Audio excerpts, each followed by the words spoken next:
The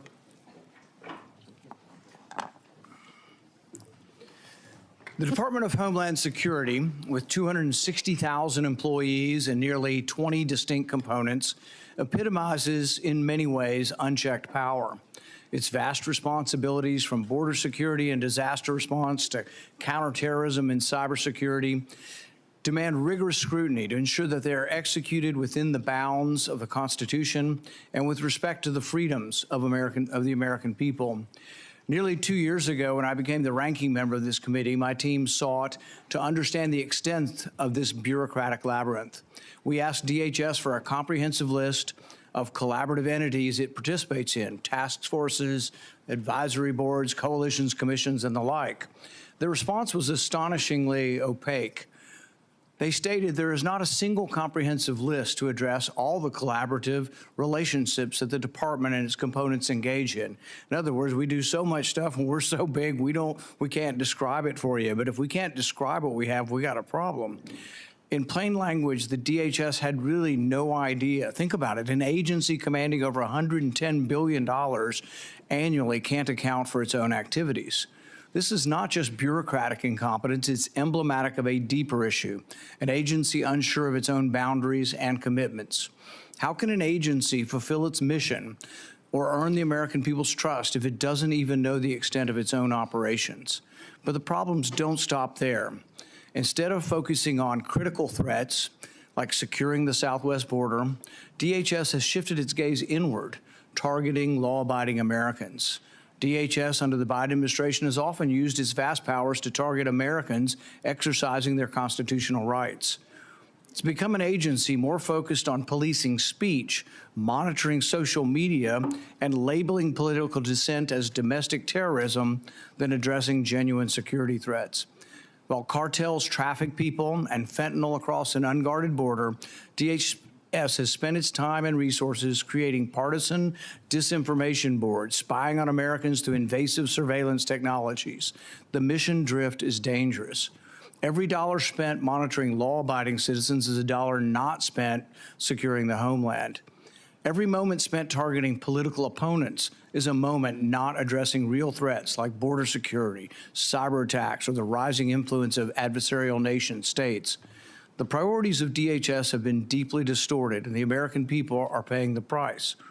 And what about DHS's response to COVID-19, arguably one of the greatest threats to Homeland Security? The answer is clear: nothing. They knew nothing of the origins, they didn't study the issue, and they had no information about gain-of-function research.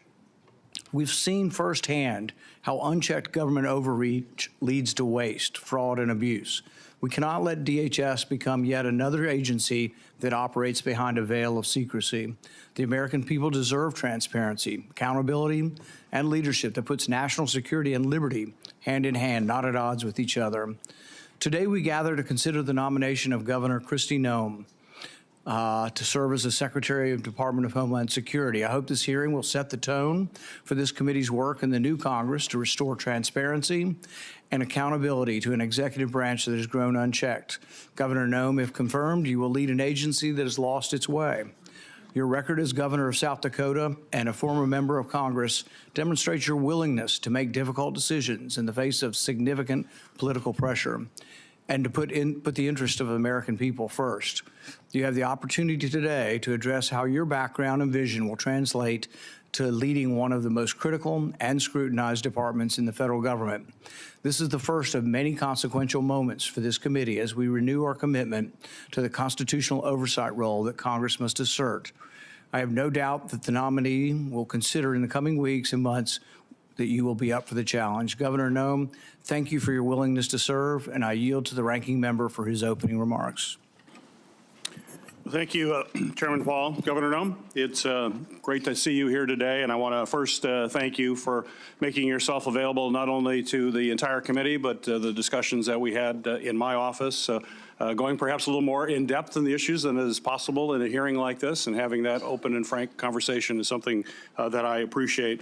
I also appreciate your willingness to spend time with committee staff as we conduct our due diligence and review of your qualifications and a background to serve as Secretary of the Department of Homeland Security. As our third largest federal agency with more than 240,000 employees and an operating budget of more than $100 billion, the Department of Homeland Security requires strong, stable, and principled leadership. Our nation faces serious threats and security challenges, from securing our borders and combating terrorism to preventing cyber attacks and responding to our nation's increasing number of natural disasters. And DHS is the first line of defense in all of those areas. I appreciated the conversations we had at today's hearing, where we discussed the importance of ensuring that our nation's borders are safe and secure. And while we must address the significant challenges we face on the southern border, we also need to ensure that there are sufficient resources to secure our northern border, something I know you're very familiar with as the governor of your state, including building out our Northern Border Mission Center. This is especially important in my home state of Michigan, which has two of the nation's busiest border crossings, and we're going to be adding another span shortly, the Gordie Howe International Bridge, which will open later this year.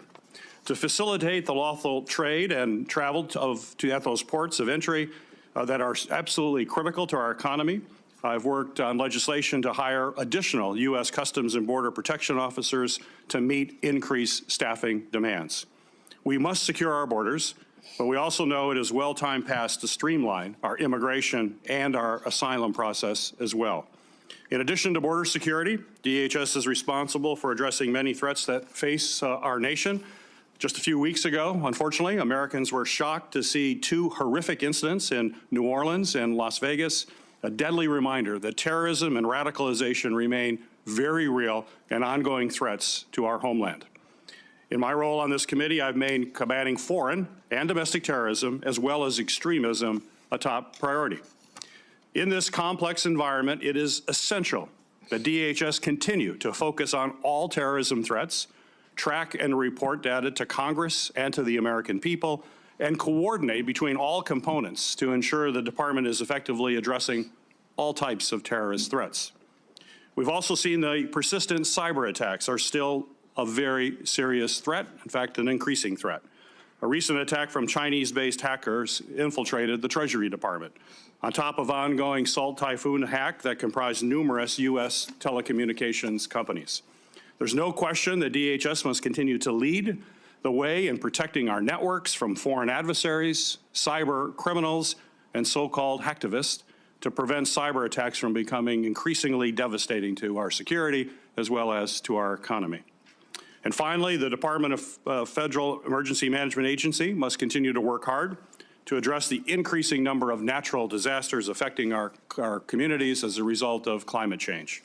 From violent storms like hurricanes that brought destruction to states across the South, to the devastating wildfires in California, and countless other severe storms and flooding events all across our country.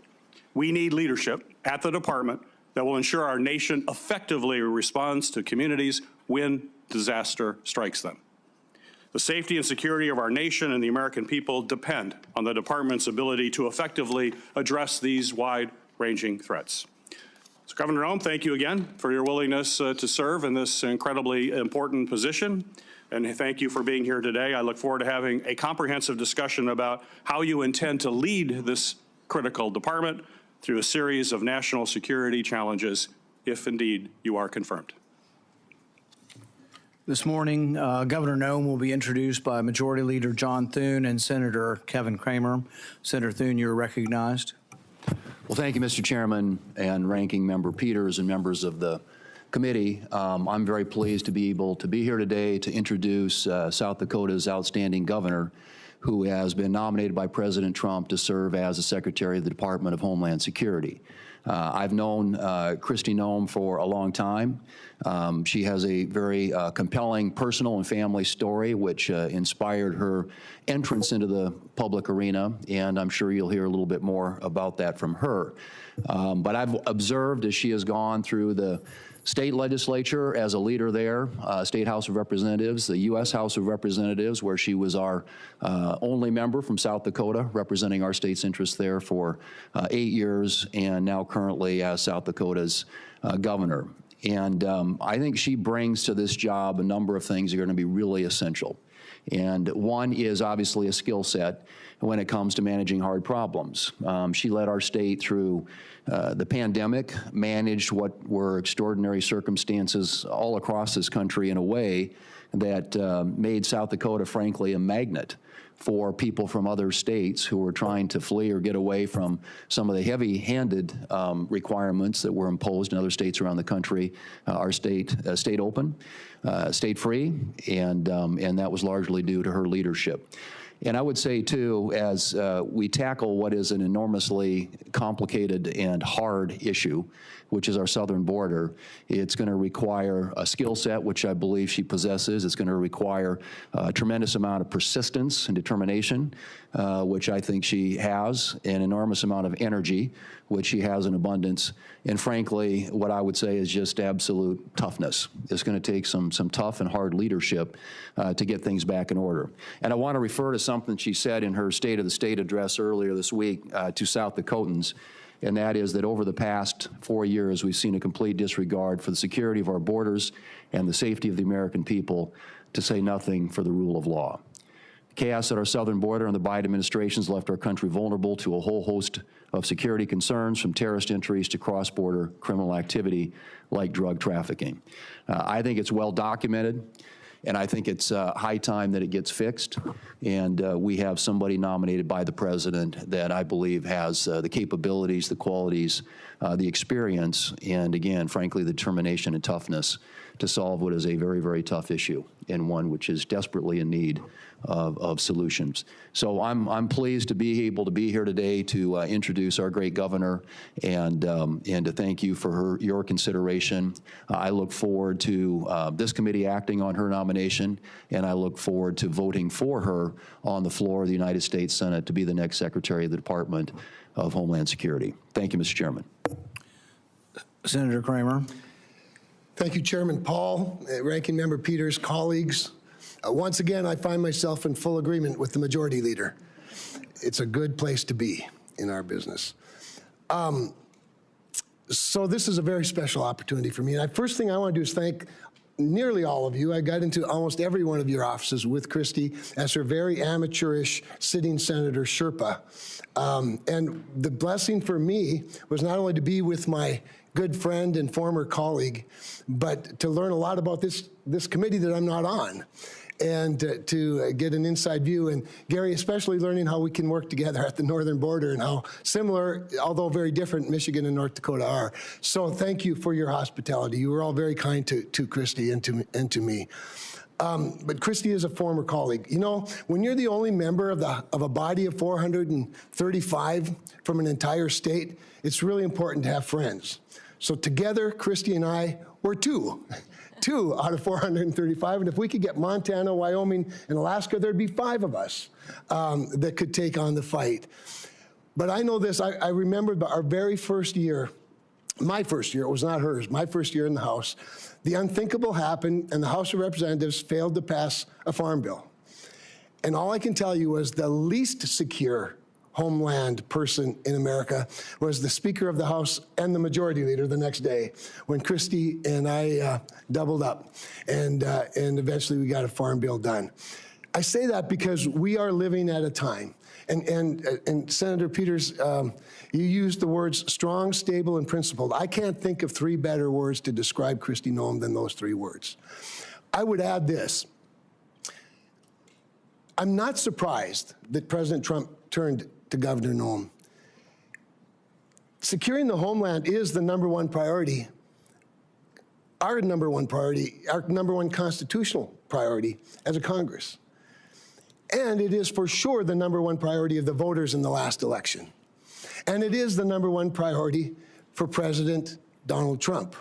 So naturally, he would say, who is the toughest, smartest, most capable protector that I know? I think I'd like to find a ranch woman, mom, grandmother who knows how to protect her own. And when you grow up on a ranch in the prairies or the West, nobody else is going to look out for your critters. No one else is protecting your family. You do it. And she brings this skill set, as Senator Thune said, as a leader, as a legislator, as a member of Congress, as a governor, a very important. By the way, when I'd get into the room with other governors, Senator Hassan, I might as well have just left because I was now part of a club where I don't belong. But anyway, it was very, very rich because there's an alliance there that's really, really important. And so for me, it's just a really special opportunity to be able to be here with her and to have had this time in your offices introducing her to you. But I want to wrap up because last night I received a very touching letter, unsolicited by either Kristi or me, from the tribal chairwoman from the Standing Rock Sioux tribe, which straddles North Dakota and South Dakota. They don't really care who wins the South Dakota State, North Dakota State football game, but they do care about their reservation. And Chairwoman Alkire sent me this letter. Standing Rock is the home of Sitting Bull, in case you were wondering about the credentials of their ability to protect the homeland. I'll just read a few words. On multiple occasions, Governor Noem has invited the Standing Rock Sioux tribe to her table at the South Dakota State Capitol to enter into meaningful discussions. That's what I witnessed when she came to your offices. And Janet writes, it is of great excitement and enthusiasm that our North Dakota Governor, Doug Burgum, will be at the helm of the Department of Interior, and my hopes remain high that you will feel the same about Governor Kristi Noem at the helm of the Department of Homeland Security. These two governors understand the needs in Indian country and what words like tribal sovereignty, jurisdiction, and consultation mean to the indigenous people. Speaks volumes to her leadership and to her character. It's my honor to support her and turn it over to her. Thank you for those great introductions. The committee has also received several statements in support of Governor Noem's nomination, including a letter from 22 fellow governors, the International Association of Firefighters, and 6 other organizations. Without objection, these letters of support will be made part of the hearing record. And I know our senators are going to have to go, but thank you for coming and doing those introductions. It's the practice of this committee to swear in witnesses. Governor Noem, please stand and raise your right hand. Do you swear that the testimony you will give before this committee will be the truth, the whole truth, and nothing but the truth, so help you God? Governor Noem, you are now recognized for your opening statement. Well, thank you, and good morning, Chairman Paul, Ranking Member Peters, and the distinguished members of this committee. I'm honored to appear before all of you today as the nominee for the Secretary of Homeland Security. I want to thank President-elect Donald J. Trump for his confidence in my leadership, and the people of South Dakota for their fantastic support throughout my time in public service. I would also like to express my sincere gratitude to Senator Kramer.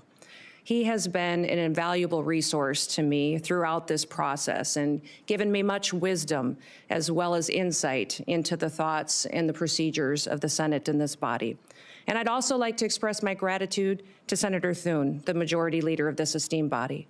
He's been an advisor to me for many years as well as a friend, and I'm so grateful for the generous support of these two men and their willingness to be here this morning to speak on my behalf and to introduce me to this committee.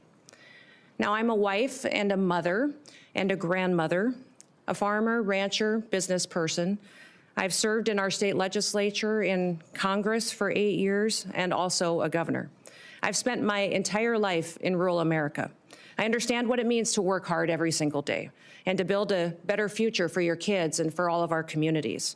I come before you today with a deep sense of responsibility and a humility as the nominee to lead the Department of Homeland Security, and also a commitment to the more than 330 Americans who we will work together to help serve and to keep safe and secure in their homes and in their communities. Now, before I proceed, I want to introduce to you my husband, Brian, who's here with me today. He is my constant 24/7 reminder of our dedication to public service and that it's not a solo effort or done alone. He has been a rock by my side, and I appreciate all of his love over so many years. I'm grateful that he's here with me today.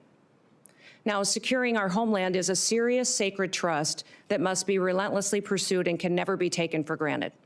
Being safe within our borders here in America is critical, and yet Americans feel less safe than they have felt in decades. For the first time in 30 years, more than 40% of Americans are afraid to walk alone at night within a mile of their homes. President-elect Trump is going to change that.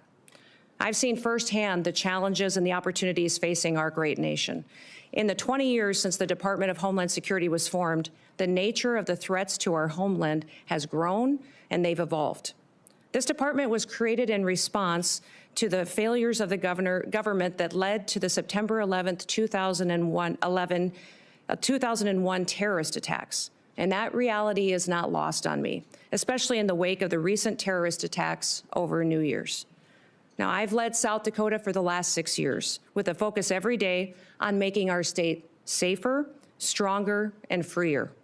I've focused every day on making the best decisions, not just for right now, but for generations to come.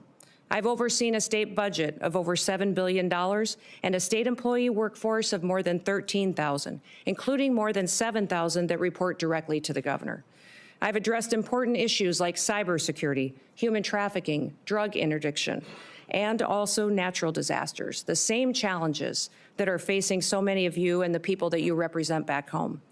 I've secured our state and supported the rule of law. And if confirmed as the 8th Secretary, that is the same approach that I will take to leading the Department of Homeland Security. As we face the evolving threats of the 21st century, the mission and the success of DHS is more critical than ever. We must be vigilant and proactive and innovative to protect the homeland. The challenges in front of us are extremely significant, and we must secure our borders against illegal trafficking and immigration. We must safeguard our critical infrastructure to make sure that we're protected against cyber attacks, respond to natural disasters, and also terrorism. I firmly believe that we can meet those challenges head-on with resolve. Innovation, we can use collaboration with federal and with state partners. And senators, I want your input. Border security must remain a top priority. As a nation, we have the right and the responsibility to secure our borders against those who would do us harm. And we must create a fair and a lawful immigration system that is efficient and is effective and that reflects our values. President Trump was elected with a clear mandate. He needs to achieve this mission because 2/3 of Americans support his immigration and border policies, including the majority of Hispanic Americans. I was the first governor to send National Guard troops to our southern border when Texas asked for help and when they were being overwhelmed by an unprecedented border crisis. If confirmed as secretary, I'll ensure that our exceptional, extraordinary Border Patrol agents have all the tools and resources and support that they need to carry out their mission effectively. The same is true of my commitment to the outstanding men and women of the U.S. Immigration and Customs Enforcement. They are responsible for apprehending, detaining, and deporting illegal immigrants. And getting criminal aliens off of our streets and out of the country will help American communities be safer again. The bravery and the dedication of the Border Patrol and ICE are unmatched, and I will restore dignity to their work. The rising threat of cyber attacks also demands our utmost attention, and our critical infrastructure, from energy grids to financial institutions, is under constant attack by foreign adversaries and criminal actors. As Secretary, I will prioritize a comprehensive, whole-of-government approach to cybersecurity. In fact, in the coming days, we have to plan bigger and think faster and smarter. I fully acknowledge that people in Washington, D.C. do not have all of the answers, and therefore I will leverage private-public partnerships. I'll advance cutting-edge, state-of-the-art technologies to protect our nation's digital landscape. And I will have a proven track record of doing this in South Dakota to back me up. I've helped make Dakota State University a global leader in cybersecurity education because we recognize the need to address this emerging threat. And I will take a proactive approach if given the opportunity to serve as secretary. Now, President-elect Trump has been a tremendous friend to law enforcement over the years, and I will do the same in my role as secretary. As governor, I've worked closely with law enforcement to make South Dakota safer. I've overseen hundreds of state troopers in the South Dakota Highway Patrol, and on several occasions, I've convened groups of law enforcement from across our state to address policies that will make our people safer. In fact, while some in this country were attacking law enforcement and defunding them, we took the opposite approach in South Dakota. We recruited law enforcement officers to move to South Dakota, a state that respects their service and their sacrifice. And we revamped our law enforcement training to provide the first ever state-led, tribal-focused law enforcement training academy. I'm very proud of the work that we've done in cooperation with our tribes to help make their communities more safe. And we must remain vigilant against terrorism and against others who wish to do us harm to our country and to our great people. I'll ensure that our intelligence and our law enforcement agencies are working together hand in hand, that they're fully equipped to detect, prevent, and respond to threats from radical ideologies and foreign adversaries. This requires resources, coordination, and collaboration across all levels of government. And once again, I will seek your wisdom and I will seek your input into the months ahead. For the sake of the people that we both represent, we have to get this right. Now, I recognize that Homeland Security isn't just about prevention, but it's also about resilience. When disasters strike, as we know they will, the Department of Homeland Security must be ready to respond swiftly, efficiently, and effectively to protect the lives and the property of Americans. As governor, I've worked with FEMA in response to a dozen natural disasters in South Dakota. These have included historic floods, tornadoes, blizzards, wildfires, a derecho, and even a global pandemic. As Secretary, I will enhance our emergency preparedness and strengthen FEMA's capabilities, and we will ensure that no community is left behind, and that life-saving services like electricity and water are quickly restored. As Secretary, I will oversee the Secret Service, an agency that is in serious need of reforms. We all saw the threats to President-elect Trump last year and the consequences of failure. Now, that should never happen again. And I've worked closely with my own gubernatorial protective detail, and I'm familiar with what works and what doesn't work. And I'll bring that experience towards strengthening the Secret Service once again. I'm committed to working with this committee, with Congress, and with the dedicated men and women of the Department of Homeland Security to fulfill our mission. And together, we can ensure that the United States remains a beacon of freedom, safety, and security for generations to come. So thank you for the opportunity and the honor to appear before you today. Thank you for the meetings and the time that you took in your office to discuss the department and what we can do in the future to make the American homeland much more secure. I look forward to your questions, and I hope to earn your trust, and hopefully also your vote as we embark on this critical work together. And with that, Mr. Chairman, I yield back. Thank you, Governor Noem. We will now proceed to questions. Each member will have 7 minutes. We will have a vote that will start at 10 a.m., but we're going to continue the hearing and keep people in line as you come and go to vote. We'll keep the hearing moving. I want to be clear from the outset that we will not tolerate any disruptions. The Capitol Police have been asked to escort anyone immediately from the room if they disrupt the hearing. This is a standard question, Governor Noem, that we ask of all nominees. Governor Noem, do you agree without reservation to comply with any request or summons to appear and testify before any duly constituted committee of Congress if you are confirmed? Yes, Mr. Chairman. I'm going to reserve the rest of my time for my questions and go to Senator Peters. Thank you, Mr. Chairman. Governor Noem, the DHS Secretary has many competing priorities, as you well know, and you outlined certainly in your opening comments, from our borders to wildfires to cyber attacks. But as you and I discussed at length, and I appreciate you bringing it up in your opening comments as well, we do have a northern border in addition to a southern border. That's absolutely essential that the DHS has the resources necessary at the northern border to carry out its mission, both between ports of entry and all along the border. In fact, we've seen an increase in unauthorized crossings in recent years at the northern border. So my question for you is, if confirmed, do you commit to ensuring along with the southern border that the northern border is sufficiently staffed to maintain its security and robust trade between the U.S. and its neighbors, including at the Gordie Howe International Bridge in my home state of Michigan, have the resources they need to facilitate trade while keeping Americans safe? Yes, Senator Peters, you and I talked about this in your office and also with Senator Slotkin as well, how important it is to continue to remain focused on our northern border and all borders and ports of entry that the United States has. I think there's been some universal concern from some of the committee members that as we focus on the southern border and what we're seeing as far as the invasion there and the amount of people crossing, that the northern border would lose focus. But that will not happen, and we will ensure that our borders are secure and we're addressing all threats that may come in from any direction. And also with the bridge as well and staffing up on that as well. And I've assured Senator Slotkin as well that our focus is there to make sure that it is staffed appropriately. Very good. And as we discussed, the department is diligently working to stand up the Northern Border Mission Center at Selfridge Air National Guard Base in Michigan, following the authorization and funding that I was able to secure in the last Congress. This center is critical to supporting the department's Northern Border security missions and addressing evolving threats. So quick question, if confirmed, do you commit to working with me to fully build out the Northern Border Mission Center? Yes, Senator, we will look forward, and I look forward to working with you to ensure that that is a priority and that it's adequately resourced, and working with Congress and senators to make sure that we have what we need to make sure that that mission for that base is fully fulfilled. Great, thank you.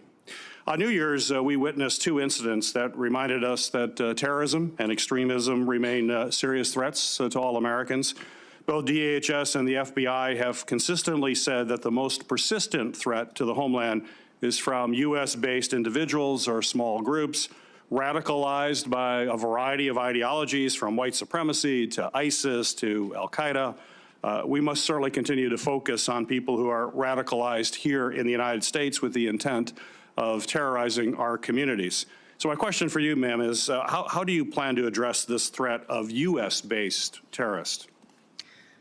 Senator, this is a grave concern for our country, as we all agree that the #1 threat to our homeland security is the southern border. In fact, since Joe Biden has been president, we've seen 382 individuals that have come over that border that are on the terrorist watch list.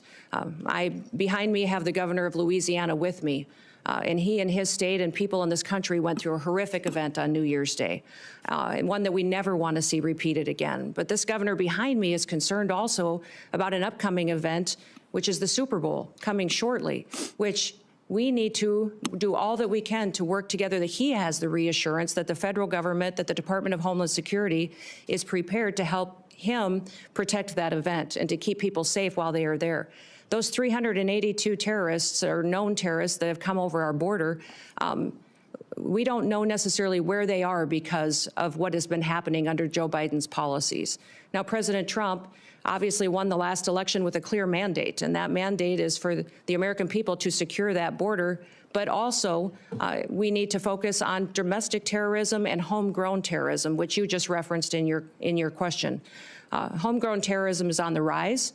We see more and more incidents of people that are U.S. citizens that have become radicalized, and knowing when people are leaving the country and coming back and changes to their behaviors and what their actions are is critically important. So the resources that the Department of Homeland Security has needs to be utilized as far as identifying those threats and being proactive to prevent them, but also protecting civil rights and liberties in that process, and making sure that the department is on mission to do what it was called to do, why it was created, and what authorities that Congress and the Senate has given them. My hope is that Governor Landry and his staff and his people and the people that attend the Super Bowl know that the Department of Homeland Security is their partner, is on watch to protect them and to keep that event safe. I hope all Americans know that leadership has consequences. I hope that we can get through and get your support for this nomination and get confirmed quickly so that we can address the threats that we currently face and make sure we don't have any repeats of the day that we saw just starting this year on New Year's Day. In the last 2 years, we have seen increasingly aggressive and expansive cyber attacks against our federal agencies. Just last month, Chinese hackers infiltrated the Department of Treasury and stole potentially thousands of unclassified documents. So given these concerning trends by the PRC, to hold our federal networks hostage. Do you believe that federal agencies should be required to implement cybersecurity upgrades and maintain the highest cybersecurity standards to protect sensitive or classified data and U.S. citizen information as well? Well, Senator, the mission of CISA, which is the Cybersecurity and Infrastructure Agency, the mission of it is to hunt and harden. It's to find those bad actors and help work with local and state infrastructure, critical infrastructure entities so that they can help them be prepared for such cyber attacks and that they can make sure that they're hardening their systems to protect them in the future, recognizing the vulnerabilities that they have. CISA's gotten far off mission. They're using their resources in ways that was never intended. The misinformation and disinformation that they have stuck their toe into and meddled with should be refocused back onto what their job is, and that is to support critical infrastructure and to help our local and small businesses and critical infrastructure at the state level to have the resources and be prepared for those cyber attacks that they will face. You know, Salt Typhoon was a campaign of espionage by the PRC in China against our telecoms, where large amount of data was stolen and taken, and people's private information was taken as well. And we've also seen China and the PRC go after our critical infrastructure with the Volt Typhoon hack. And that was extremely dangerous because there was no reason for them to do that, just to steal people's data and information. The reason for them to go after that was to control our critical infrastructure, for the ability to see if they could shut down a water plant, a utility company, and that was to cripple our country. So these threats are real. CISA needs to be much more effective, smaller, more nimble, to really fulfill their mission, which is to hunt and to help harden our nation's critical infrastructure. Thank you. Thank you. Thank you. Senator Scott. Governor Noem, congratulations on your nomination. Thank you. I think you're going to do a great job. Thank you. I think it's great that you're a governor and you bring that expertise to the table. So I just went through the campaign to get reelected, and it was after the Butler shooting. I'd asked people, I said, at all my events, I'd say, raise your hand if you think the acting director of the Secret Service is going to tell us what happened. Not one person. I said, what about Secretary Mayorkas? You know, he's running HHS. What do you think? Or Homeland Security. What do you think? I said, how about Christopher Wray? You know, head of the FBI? Not one person. Can you just talk about the importance of transparency and accountability in government and how you're going to bring that to the table? Yeah, Senator Scott, thank you for that question, because that's what I have found across the country as well, and I know it's certainly true in my home state of South Dakota, is that people don't trust the federal government. They don't trust our leadership and this current administration that's in the White House right now to tell them the truth. To tell them the truth about what the threats really are, about our agencies and departments, when there are failures, addressing them and fixing it.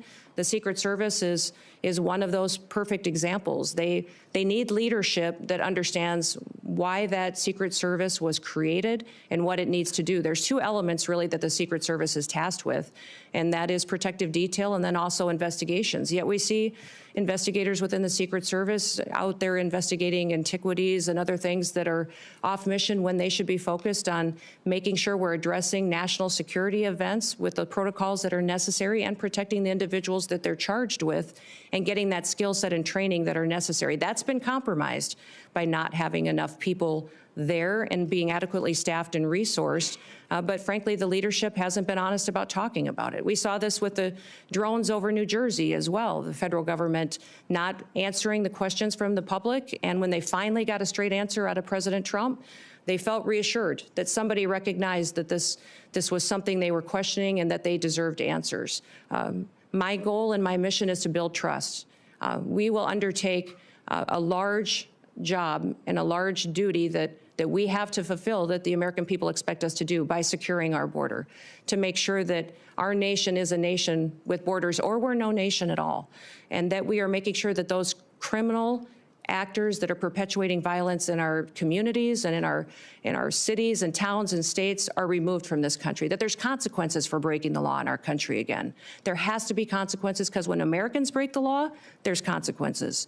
And why would we ever allow someone to come in from another country and not allow them, and not have consequences, or allow them to continue to go forward and to to commit rape and murders and break other laws that endanger our society. So we've had over 13,000 murderers that are loose in this country that have come over that border. We've had almost 16,000 rapists and sexual assault perpetuators that are loose in this country right now. 425,000 plus people have criminal convictions that are here illegally in this country that our current administration is doing nothing to round them up and get them out of our country. We will be doing that immediately, and that will be the priority. And that is one of the reasons that today the American people have lost their trust. President Trump will build it back and know that their federal government is accountable to them and is working to put America first again.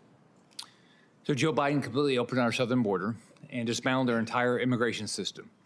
As a former governor, I know that when the federal government policies are broken and failing Americans, you see the impacts in your state, just like I did when I was a governor. And you take the steps necessary to protect the families in your state. I know you've done that. One thing you did, as you talked about before, you sent troops, our National Guard, to the southern border. Can you talk more about how Biden's open border policy has affected your state and communities and the role your state resources placed in helping secure the border? You know, we certainly have seen the effects in South Dakota that many of your states did, and I would say every state has seen the effects of an open border and the policies that have been under the Biden administration. We saw increased crime, but we also saw increased drug activity. We saw cartel and their affiliates moving into our state to proliferate trafficking, and we saw people being victimized and a lack of accountability with the federal government. So when Texas was addressing the situation and asked other governors for help, we sent help. I know many of the other governors at the time were sending law enforcement, but I made the decision that at that time that it was more appropriate to send the National Guard, that our National Guard could be activated under Title 32 and sent to assist another state from the invasion that was happening, and because the National Guard is trained for just such a mission. Because of this invasion, that it is a war zone down there with what they are going to see, the threats that they would see, and that they are trained specifically to interact with other agencies. The National Guard is used to falling in with other agencies and cooperating with them and could do that seamlessly. And their families and their communities are normalized to them being deployed. So we have in South Dakota deployed our National Guard to the southern border 8 different times.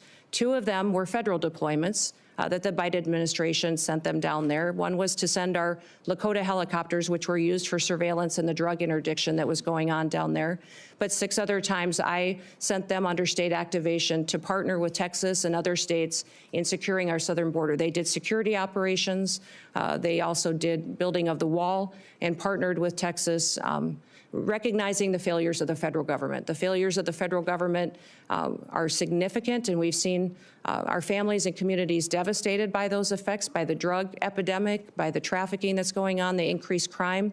And we recognize that just because the federal government wasn't doing their job, we could not fail our state. And I needed to protect the people of South Dakota, and the people of South Dakota were overwhelmingly supportive of these deployments and very proud of our National Guard. When I was governor of Florida, there was a terrorist attack in Paris by Syrian refugees. So President Obama was president, and I said, I'd like to know if you're going to send refugees to my state, that you give us some background on them. You know, I assume you vetted them and tell us what's going on. You have to tell me, but you ought to tell our state law enforcement and our local law enforcement. All right, that they said, go jump in the lake. They're meaner than that, but they said, go, you know, you have no rights as a governor, which had made no sense. We had over 70,000 people come here after Afghanistan on planes into this country, completely unvetted, right? They've never given our governors any information. So would you change that? Yes, the communication between states and the federal government has been absolutely broken. And that's what I love about this committee is you do have governors sitting on this committee that have been in that role as a commander-in-chief and have the responsibility for being the CEOs of their state. It's a different perspective than serving. I served in Congress too, and both are extremely important, and they're just different in that responsibility that weighs on your shoulder. I often told folks that that is the thing that that most times if something was going to keep me up at night, it was the responsibility that I had being Commander-in-Chief, recognizing the decisions that I made. And I'm sure you had this feeling as well, Senator Scott, as governor, that impacted those families, those soldiers, and it impacted their communities when we pulled them out, and the importance of that. And when they were bringing refugees into the country, I as well communicated that to the federal government. They were bringing refugees, and I asked how they were vetted, how we were working with their home countries to find out who they really were, what their intentions were, and why they were coming to the United States, and received no information from this administration, that vetting process was being done, that we knew where they're going. In fact, they kept us in the dark and didn't communicate to us even what states and where those refugees were being placed. So that is something that we need to change. When we have programs that fall under the purview of the Department of Homeland Security, there needs to be communication, especially with the governors, so that we can coordinate to ensure that it's the right thing for that state. Thank you. Senator Hassan.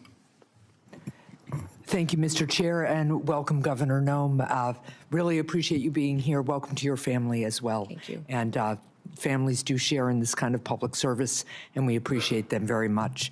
As we discussed at our meeting last month, as a former governor, I appreciate the important responsibilities that governors have to ensure the safety and security of their communities, including by managing public safety and emergency agencies. And I will say that in many ways, I agree with some of the things that Senator Scott just said about improving communication between the Department of Homeland Security and governors around who is being sent to states. It's a critical issue and something that I was frustrated by when I was governor.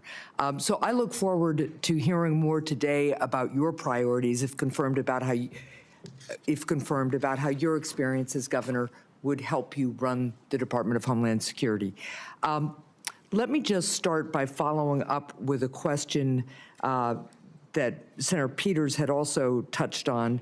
We have recently in New Hampshire seen a dramatic increase in unauthorized border crossings at the northern border. And when I was at the northern border recently, law enforcement told me about the need for more personnel and resources. We still don't have cell phone coverage in a lot of the stretch of our northern border. I've worked with Senator Kramer on bipartisan legislation to strengthen our northern border strategy because it's clear more support is needed. So, Governor, if you're confirmed, would you deploy additional full-time personnel and upgrade equipment along the northern border? You know, Senator, I enjoyed our meeting that we had and you identifying the northern border issues that are going on, the lack of security and the lack of technologies that you really need to cover some of the landscapes that are there. Very different than the southern border, some just as equally challenging, but all need to be addressed. So I definitely will be working with you to ensure that our northern border is adequately resourced as well. And we do have to have the resources in order to be successful. Right. That's something I want to work with Congress, with the Senate and the House on, to ensure that the resources are there to meet the challenges that we have. We have not fully utilized the technologies that are available, that are necessary to really secure this country and to compete with those bad actors which wish to infiltrate our country. And having the ability to utilize them will make us much more safe. So I'll work with you most definitely in ensuring the northern border is protected. Well, I appreciate that. And I just note, too, that at the same time, there's real concern in New Hampshire and all along the northern border that we strengthen the border and have the resources we need. We also have a really strong economic relationship with our friends to the north and a lot of family relationships. So I think it's important that we're smart in the deployment of technology. We don't want to impede that flow of economy and people that's lawful, but we do want to make sure that we have the resources we need. I want to turn to the southern border now. At the southern border, we need significant technological investments to support law enforcement personnel in their efforts to catch fentanyl smugglers, to stop human traffickers, and seize the cash and illegal guns that criminals traffic southward to the cartels. And we talked about this a little bit. There's bipartisan support for these investments, and I've worked with colleagues, including Senators Langford and Cornyn, on legislation around these issues. Governor Noem, could you identify specific technological investments that you would make at the southern border, and are you willing to work with me on increasing southbound inspections if you're confirmed? Yes, certainly, Senator. You've heard President Trump talk about the need to build a wall, and the wall and infrastructure is critically important, but also at our 382 legal ports of entry, we need to have technologies so that flow can happen north and south, and it can happen in a legal manner to ensure that our commerce can continue to operate and that we can continue to make sure that we're also secure. I think de minimis shipments are a concern, and the need to look at those and how traffickers and fentanyl distributors are using that. I think we also need to use scanners, surveillance, operations. There's new technologies out there to cooperate with satellites in some area where the topography does not necessarily facilitate having actual infrastructure, and then also the ability to make sure that we're utilizing that technology that allows us to know what is going south that might be fueling some of the violence that ends up coming back north, and ensuring that we're stopping that before it has the chance to supply those cartel and bad actors that would come in. Yeah, I really appreciate that, because the southbound flow, particularly of cash and weapons, fuels the cartels and strengthens them. Absolutely. And it's something that we really have to focus on. I also want to follow up on the issue of cybersecurity. Recently, criminals launched a successful cyber attack on PowerSchool, a cloud-based record management system that contains personal information about tens of millions of kindergartners through high school seniors, including many students and teachers in New Hampshire.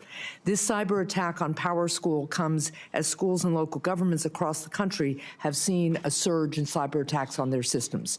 And when a small school of maybe a couple of thousand system, maybe 1,000 students or so has to pay $2 million in ransom, I want you to think about what that does to one of our small communities, right?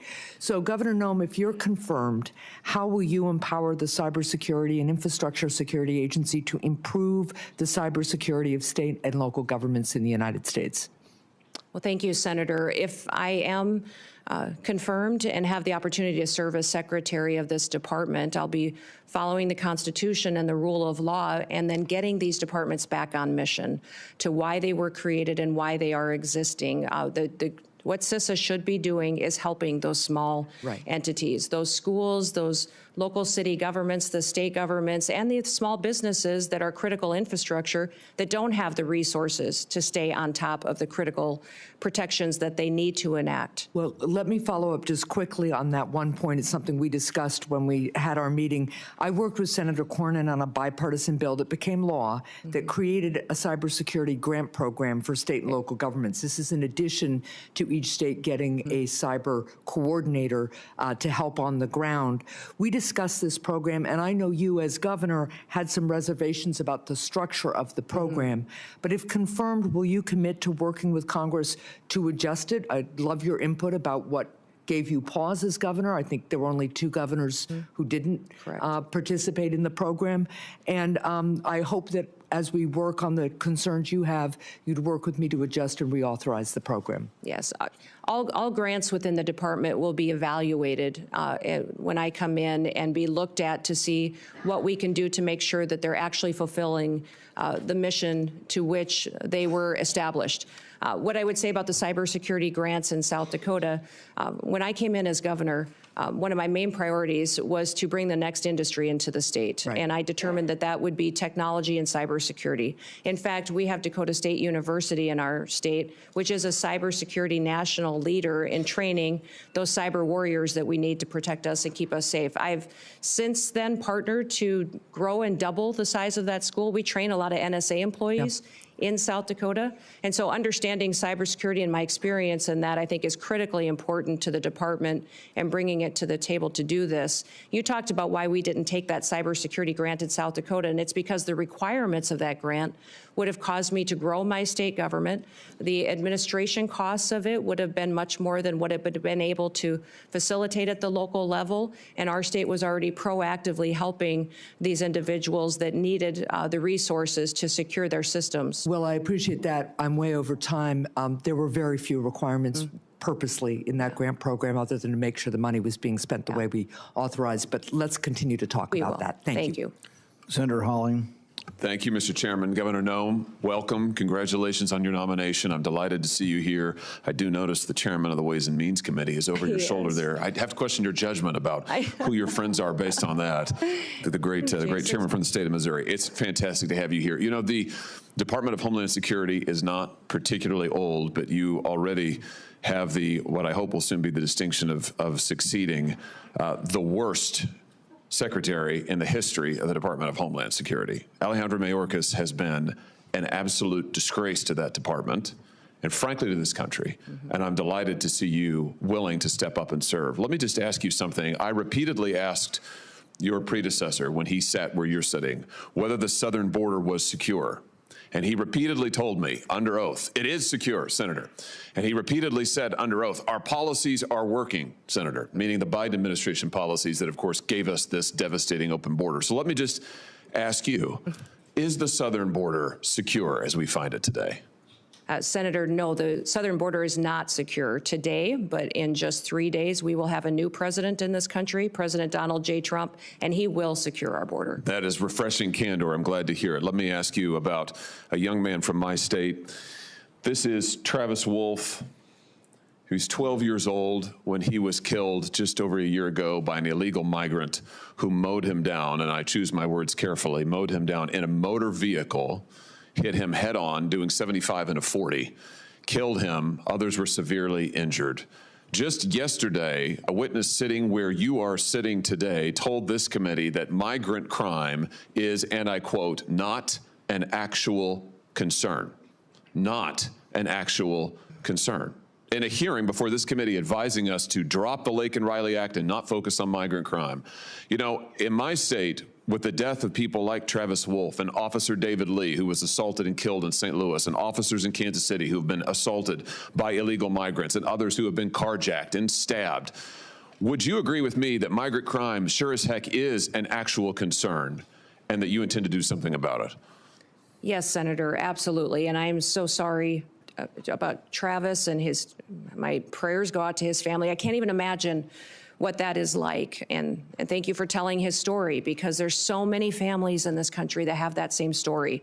And they don't understand why the federal government is allowing people to come into this country illegally and then perpetuate crimes against their people and then give them resources and shelter and food and debit cards to go take care of their families when they go to work every single day to make sure that they're providing for their families and are held accountable to when they break our laws. So, let me ask you this. Will you work with President Trump to reinstate the Remain in Mexico program that the president had in place in his first term, which does so much to ensure that those who would seek to abuse our asylum system are not allowed into the country, and those who have legitimate asylum claims, their claims are processed in due order and in due course, but they wait in Mexico until those claims are fully processed. Will you work to reinstate that program? Yes, Senator, the president and I have talked extensively about this and will 100% partner with him to reinstate the Remain in Mexico policy and make sure that it's in place. Fantastic. I think Travis might be alive today if that policy had been in place. Let me ask you about CBP One, the phone app that I've called Concierge Service for Illegal Immigrants.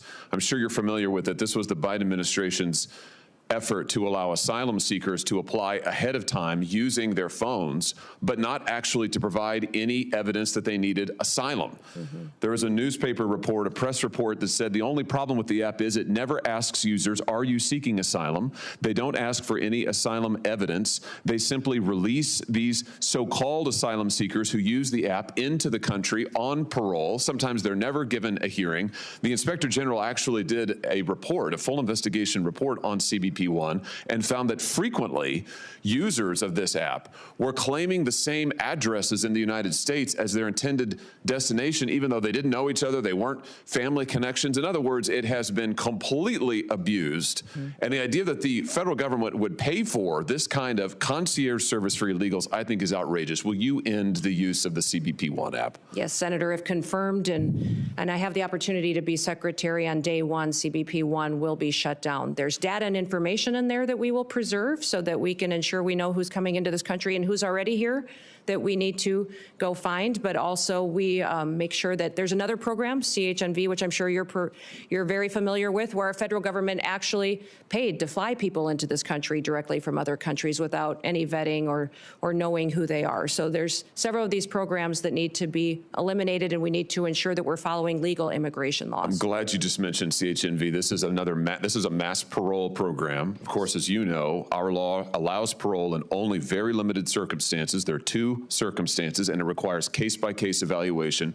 The present administration, soon to be gone, has granted mass parole in direct defiance of the law, not case-by-case evaluation. The CHNV program is one of those instances. Will you put a stop to this abuse of our parole law and our asylum system? Yes, we will go back to case-by-case evaluation of these parole cases and ensure that we have more resources, if you will partner with us, to make sure that our legal immigration system is fully utilized, that we have more judges, more immigration courts, so that we can process people legally and make sure that they are going through that process rather than like Joe Biden has done, use this as an excuse to allow people to come into our country with no consequences. Let me ask you about another low light, not a highlight, but a low light of this last administration and DHS.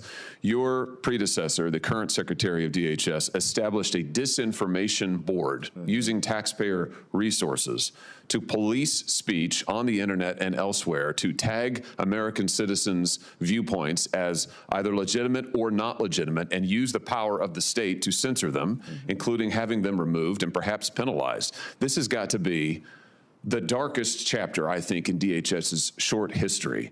He eventually withdrew the board under intense criticism, but has never fully repudiated it and never promised not to do it again. Will you pledge to us here today that under your leadership, there will never be a disinformation board or anything like it at DHS, and you will be a champion for the free speech and First Amendment rights of all Americans? Yes, Senator, there will not be a board such as that under my leadership at the Department of Homeland Security. Fantastic. Absolutely. Let me ask you in my remaining seconds, just one more thing about the Secret Service. You've mentioned this, and I'm so glad that you did. This committee, and it has been bipartisan, this committee has done bipartisan work on the attempted assassinations, or the assassination attempts, I should perhaps say, of the former president, soon to be the future president, soon to be the president, President Trump. We were stymied at every turn. And I should use the present tense. We are currently being stymied at every turn by the current Secret Service leadership and, frankly, by the leadership of DHS, who have refused to turn over documents, who refused to make people available for interviews. We finally had to pass my own law in this committee, which we unanimously adopted, a statute, mind you, which would require DHS and Secret Service to turn over relevant information to us about the assassination attempts. It's unbelievable. When you come to this office, I hope very soon, will you pledge to us that you will open the books on all of the facts associated and around these assassination attempts, that you will make available to us and to the public, most importantly, all the facts, so that we can ensure that this never happens again and that the needed reforms in the Secret Service are put into effect?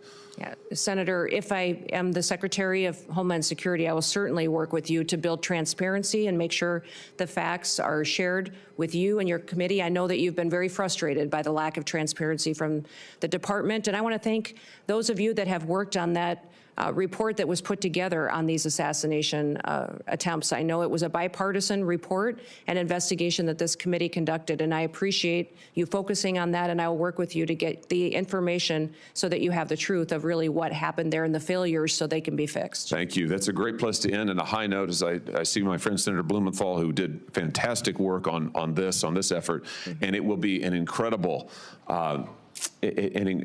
new day, and incredibly refreshing to have a DHS secretary who will tell us the truth, who will be honest with us about the facts, honest with the American people, and who will enforce our law. And I know you'll do that, Governor Noem. I look forward to supporting your nomination. Congratulations. Thank you. Senator Blumenthal. Thanks, Senator Johnson. Welcome, Governor Noem, and thank you for being here. Thank you for visiting with me, and thank you to your family for their service as well. Let me begin on a high note, thanking Senator Hawley for his leadership on the effort that I led with him to essentially get some basic facts out of the Secret Service when we were investigating, Senator Johnson and I, as leaders of the Permanent Subcommittee on Investigation, helping to lead it with the chairman and ranking member here.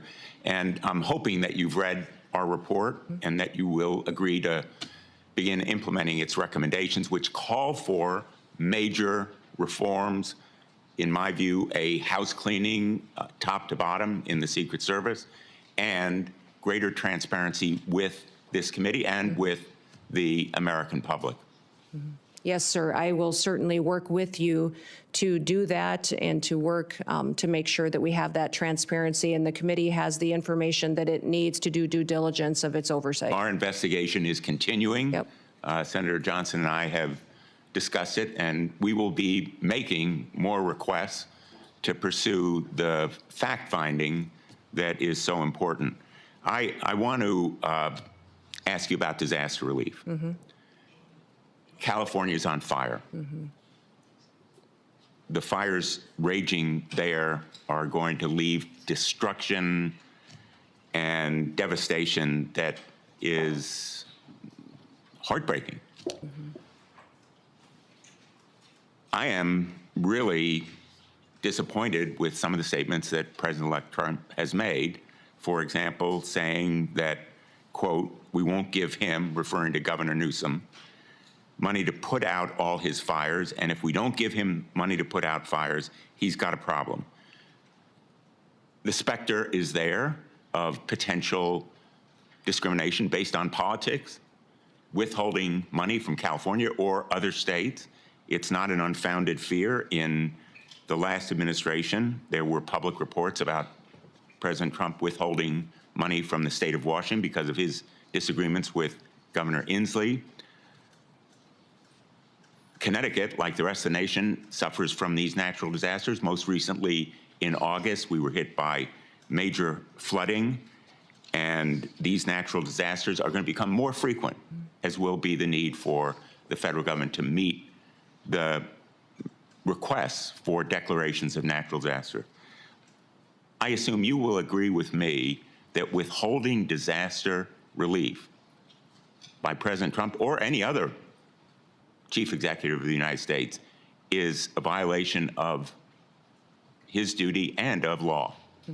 Well, Senator, leadership has consequences, and looking at the tragedy that's happening in California, I want to ask you yes or no, with all due respect. It's an easy. What's happening in California is the ramification of many decisions over many years. But under my leadership at the Department of Homeland Security, there will be no political bias to how disaster relief is delivered to the American people. So if President Trump were to say to you, we're going to withhold money from Connecticut or Michigan or any of the states, Iowa, because we don't like the governor or we don't like the politics of the state, you would stand up to him and say, Mr. President, we need to allocate that money. Well, Senator, in 3 days, President Trump will take an oath to uphold the Constitution and the rule of law in this country, and he will do that, and I'll be glad to have him back.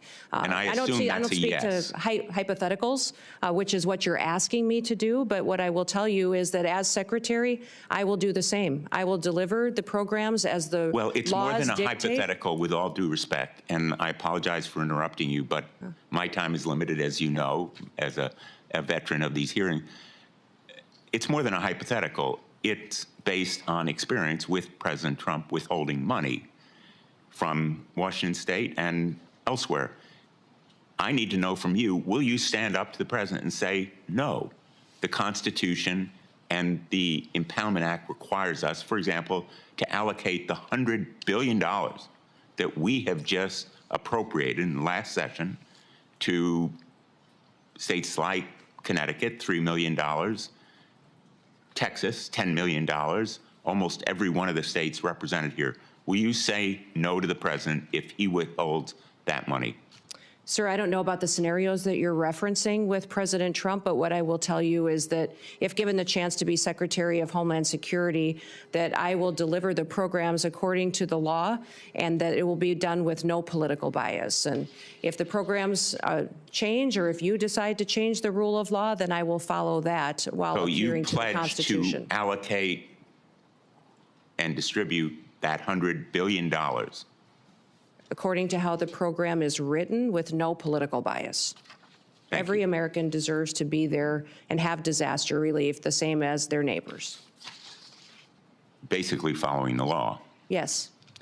Let me ask you, Senator Peters asked you about homegrown terrorists.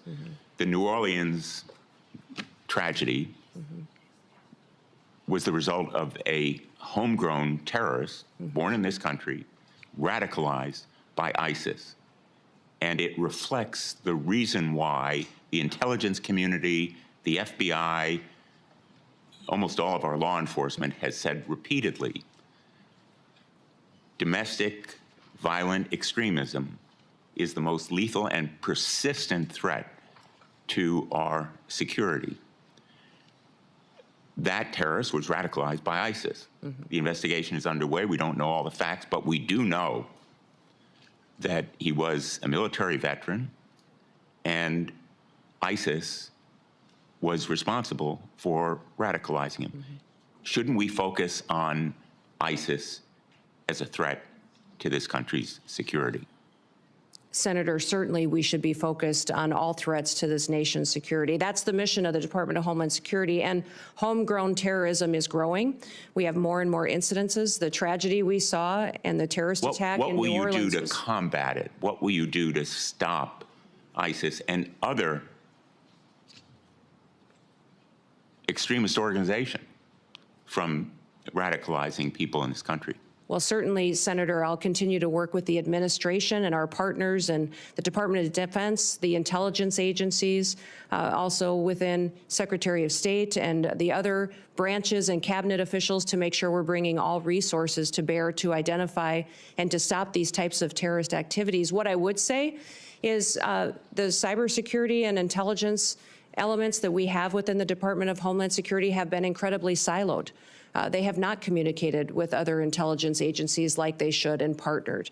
INA has some interaction, but not enough. And we also need to have CISA have interaction with the FBI, CIA to make sure they're working together to stop these types of threats and identify when they're growing among our citizens and how they become radicalized. Expired. This area of questioning, I think, is supremely important. I know there's a lot of focus on the border. We all want more border security. We want to stop migrant crime, but let's not take our eye off the ball. The governor of Louisiana for the Super Bowl ought to be really riveted on the potential for homegrown terrorism as a threat. And I hope that you will help him and other governors to do their duty to protect the people of the United States from that homegrown terrorist threat. Thank you. I look forward to working Senator with you. Ernst. Thank you, Senator Johnson. Governor Noem, thank you so much for being here today, and I want to thank you for your continuing service, the service that you had as a member of Congress, the service that you have displayed as a governor of the great state of South Dakota, our neighbor to the northwest, and for being willing to step up and take on this immense responsibility. So thank you so very much. We had such a good discussion when you came to my office in the last several weeks, and we talked about the importance of securing our border and fixing our broken immigration system. And I'd like to start today by sharing a story about one of my constituents from Council Bluffs, Iowa. And what we have seen through this broken border is tragedy that strikes so many families across the United States. So very similar to the story that was shared by my colleague from Missouri with his constituent, Mr. Wolf. I have a young woman by the name of Sarah Root who encountered tragedy on January 31st, 9 years ago. So Sarah Root was struck and killed by an illegal immigrant who was drunk driving. He was driving at 3 times the legal limit of alcohol. And Sarah's killer was bonded out before the Roots laid her to rest. He fled the country and has not been seen or heard from since. The Root family has not seen justice. So, Governor, how do you plan to prioritize the detention and deportation of illegal immigrants like Sarah's killer? Well, yes, Senator, thank you for telling Sarah's story. I remember when this happened because it was so close to home and so devastating for her and her family and the entire state of Iowa and our country. President Trump is focused on making sure that these types of situations don't happen again, that we don't continue to lose our children and our family members to illegal immigrants that come in and perpetuate crime and with no accountability, and then are released with no consequences. So the #1 priority of the president is to secure the border and to deport these criminal actors immediately and as soon as possible. They will be the #1 priority to make our communities safer and so that we don't have this kind of situation going forward. In fact, people, I think when they first heard my name being mentioned and nominated for the Department of Homeland Security, maybe thought it was a little bit of a surprise. Like, oh, I didn't think about Kristi doing that job. But I tell people the reason that I asked for it is because I knew it was the president's #1 priority. I knew that it needed to have someone in the position that would do what the president promised the American people, would be strong enough to do it, and follow through to make sure that we're protecting our communities and America, but that also came at it from a perspective of how these families feel, that was a wife and a mom and a grandmother, and would be able to stand up and communicate to the American people what we were doing and why we were, because it's what they asked us to do. I have 3 grandchildren and 1 more on the way, and when I look at little Miss Addie every day, I just think, what kind of a country is she going to grow up in? What kind of a country will we leave her and her brother and a sister? And I don't want them to think that their grandma sat on the sidelines and didn't do all that she could. So I will enforce the Constitution and the law, and I will make sure that when people enact horrific things like this that happened to Sarah and her family, that there will be consequences for it. Yeah, absolutely. And as a fellow grandma, I know that you are perfectly positioned to enforce this. I do want to move on to another topic that we visited about in my office. So I'm the founder and the chair of the DOJ Senate caucus. And so we do need greater government efficiency. And I do believe in order to do that, we need less of our employees teleworking and more of those government workers back in the office working for our constituents. And to that end, it ties together then too. We just found out that the Treasury Department had a cyber attack on December 8th from China. And no surprise here, they access servers through work from home software. So it all ties together. We need more people back in the offices, making sure that any communications are secured, any work is secured. And to that, I know the Biden administration has put a huge emphasis on the cyber bureaucracy, but they haven't really done anything about it. And they haven't given any authority to those that are enforcing the standards. So we need to enforce the standards that are set forth to make sure the cybersecurity is truly there. But what can DHS do? One, with telework, how do we get the employees back? And then 2, how do we make sure that our systems are secure from these cyber attacks? Well, Senator, thank you for focusing on remote work and the need to get people back in their offices and accountable to the work that they do. In fact, I've heard since being nominated for this position that many of the agencies within the department are not showing up, they're not doing their jobs. But even FEMA, who is responsible for disaster response, that they have the alternative, some of these employees, to not even respond to a disaster, which might explain the horrific results that we saw in North Carolina when they had such a terrible disaster that impacted families and communities, and FEMA failed them so miserably. If it's not even a responsibility of them to show up when terrible things happen, what other day-to-day activities are not getting done because they're working for home or not doing their job at all. You talked about cybersecurity and the need to ensure that our systems are safe and secure. One of the things that disturbs me the most is that we don't necessarily even know how some of these espionage attacks that have infiltrated our systems have happened. We don't know how to stop them yet. We don't have the knowledge, and that our departments and intelligence agencies and cybersecurity agencies have become siloed and aren't working together to stay in front of these bad actors. But many times our most vulnerable area happens at the state and local level. Some of these smaller entities that feed information into our systems is where they choose to infiltrate and get our data and to really hold for ransom many of these companies and then impact our federal systems as well. So one of the first meetings I had when I was elected governor with the former governor during the transition was he said the #1 priority you're going to have as governor is to secure our systems. He said our systems are so antiquated and we've had over 16,000 hacking attempts in just the last month. You need to secure our systems and get it done. So that was a priority for me and to do that, and we fully funded it and got it done in South Dakota, and it's being implemented today. I look forward to doing that at the federal level to make sure that people's data and information is safe, but also our country is safe from these bad actors that have a plan to take us out. Well, thank you. My time has expired, but I do want to end on a note that another thing that I do truly appreciate about you and your nomination is that as a governor, you have worked with those local constituencies as well and those local governments. And I know that this will be an incredible strength that will ensure continued success for you within the department. So thank you, Governor, very much. Thank you, Mr. Chair. Senator Kim. Thank you, Chairman. Governor, it's good to see you. Good to see you again, Thanks for too. coming before our committee. I wanted to just ask you, not just about your work, but how it's going to fit into the broader incoming Trump administration. And in particular, I guess I'm uncertain about roles and responsibilities regarding your position and Tom Homan's. I guess I just want to ask you just point blank, like, who's going to be in charge of the border?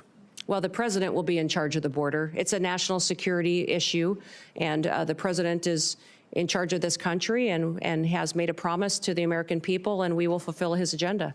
Well, that was a good answer. It's the answer I would have given as well. But I guess I got confused. When Trump made the announcement about Tom Homan, he said, quote, I'm pleased to announce that Tom Homan, and said that he's in charge of our nation's borders. So I guess, again, I'd just like to go back to you. How are you going to work with Mr. Homan? What is the division there? I'm trying to get a better sense of who's in charge. Yeah, Tom Homan is an incredible human being who has over 30 years of experience. Incredible experience. Yeah, I get at that. the border, I'm just trying to think through the insight and wisdom. Decision-making process when it comes to your work. For instance, will he be giving orders directly to CBP, ICE, USCIS? Tom Homan has a direct line to the president. He is an advisor to the president, the border czar. I obviously will be, if nominated and confirmed, and put into the position of being the Department of Homeland Security Secretary and responsible for the authorities that we have and the actions that we take. I say this because I actually want to make sure that we're empowering the next Secretary of Homeland Security. Yes. You know, in the legislation that was codified by Congress and moved forward that started this after September 11th, it said, quote, all functions of all offices, employees, and organizational units of the department are vested in the secretary. So I guess the reason why I mentioned this is I've just seen some quotes from Mr. Homan, where he said, quote, I'll be making decisions on border security and deportation. He was asked in another interview about the stronger role that he'll play, and he said, absolutely, I'll be making decisions on how we do the border.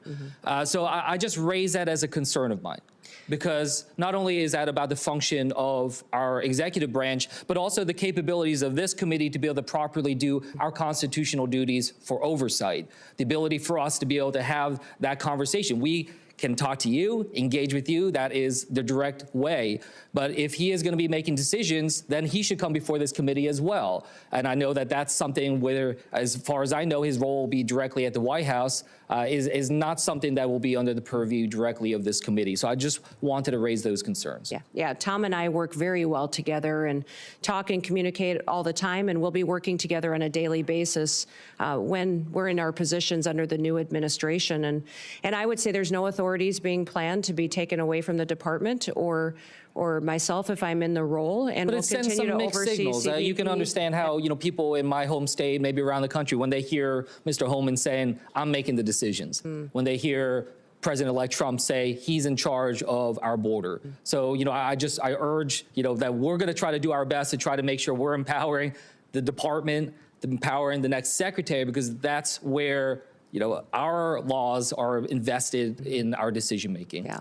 Well, thank you, Senator, and we'll make sure you have all the information that you need. And Tom working directly with the president and I working directly with the president hope to help you get all that you need to reassured that the authorities will stay the same as they currently are, but we will continue to work to secure that border and make sure that we're working together in that way. I want to just switch gears about you raised the concerns about terrorism, especially foreign terrorist groups. I guess I just want to ask you, what are the major foreign terrorist groups that are, well, first of all, what are the major foreign terrorist groups that are out there that we're tracking? Which are the ones that are concerns to us in terms of potentially trying to inspire or coordinate an attack upon us? And if you can just give me a sense of what their current capabilities are to try to enact that. Well, I think we face a lot of threats, Senator, and since I'm not in the role today, I shouldn't get into specifics with you, but I think you can at least get into specifics about what organizations that are out there. Yes, so I just wanted to get a sense of your knowledge of the organizations. All the traditional terrorist organizations that have always threatened the United States, but I would also say, Hamas, ISIS, continuing down that path of those terrorist organizations, but we'll continue to also focus, though, not just on those, but also the cartels, their partnership with the Chinese, and what they are doing. Listen, I've told people for years, for over 30 years, I've worked on national policy, on food policy, on agriculture policy, and I've seen the Chinese agenda to infiltrate our country, control our food supply chain, but also their manipulation of their currency and stealing our IP. And now I believe that this fentanyl crisis that they have flooded our country with is geared, and the purpose of it is to kill our next generation of Americans. No, I don't discount the importance of those. So when you focus on one or two groups, I think it takes your eye off the ball as to where all the threats could come from. We just spent a significant amount of time talking about homegrown terrorism as well. And I'm glad we're having that conversation. But the reason why I mentioned it, I was not trying to quiz you or anything of that nature. It's just that, when the Department of Homeland Security, when their threat assessment for 2025 lists 3 organizations, lists Al-Qaeda, lists ISIS, in particular ISIS Khorasan, and the IRGC and the threat from Iran. I just want to make sure that I get it. You're talking about the importance of the border. We all understand that. We want to work with the incoming administration to try to have an orderly process with that. But I just want to make sure that in particular DHS, the primary mission, if we look at the founding legislation, the primary mission, the very first mission is prevent terrorist attacks within the United States and do everything we can to minimize that type of threat. So yes, I do think it's important for us to focus in on 1, 2, or 3, or just wherever these terrorist groups are at. Yes, I know that part of that effort to try to minimize terrorist attacks is through the work that we try to do to secure our borders, all of them, air, sea, and land.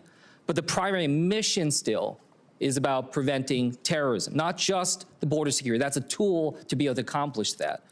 So I just raise that with you. I want to make sure that the next Homeland Security Secretary has a very detailed knowledge and understanding about the terrorist groups, their capabilities, and is tracking that on an absolute daily basis, and that they understand that is their top mission. And with that, I'll yield back to the chairman. Senator Johnson. Governor Noem, welcome, and thank you for your willingness to serve. You'll be taking over a massive federal government agency, 240,000 employees. It's probably too massive. I think had I been there back then, I don't think I would have assembled these 22 different agencies in this massive department, but that's what we've got.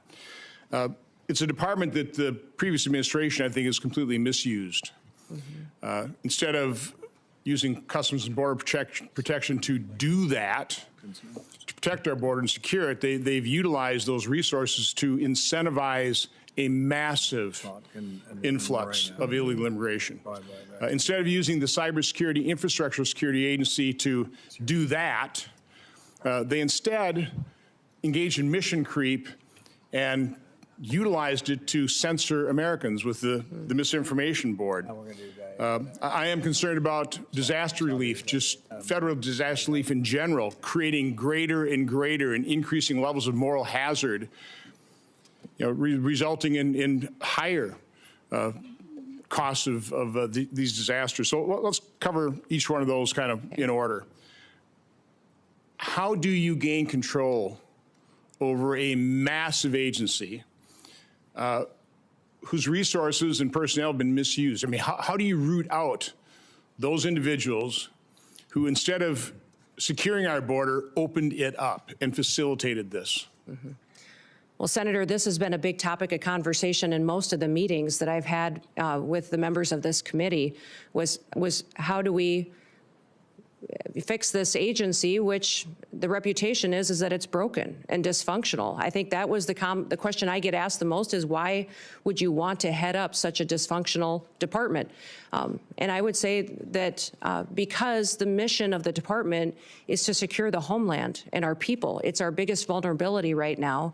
And we have a president that's not enforcing the law. And I don't believe the law should be unequally applied. Everyone's to be subject to our laws, and a nation without laws and without borders is not a nation at all. So I will work by ensuring one of the things that Senator Ernst talked about, people have to show up for work. I think there's going to be a majority of people who don't have their primary mission to secure the homeland, that if they don't want to show up for work, then maybe they're just not truly passionate about protecting America.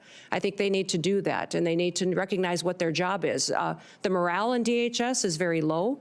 I'm going to let people do their jobs. I'm going to remind them what their jobs are. Some of these Border Patrol agents haven't been able to do their jobs for a very long time. They've been processing paperwork and facilitating an invasion when they should be back securing our border, which is why they were recruited and wanted to serve there to begin with. We're going to build partnerships with local law enforcement, with ICE and task forces. So we're communicating again with local sheriffs and mayors and law enforcement to partner together.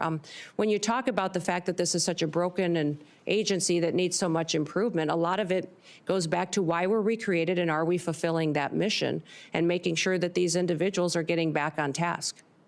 So under my chairmanship and under the Trump administration, we did rename a part of DHS, the Cybersecurity Information Security Agency.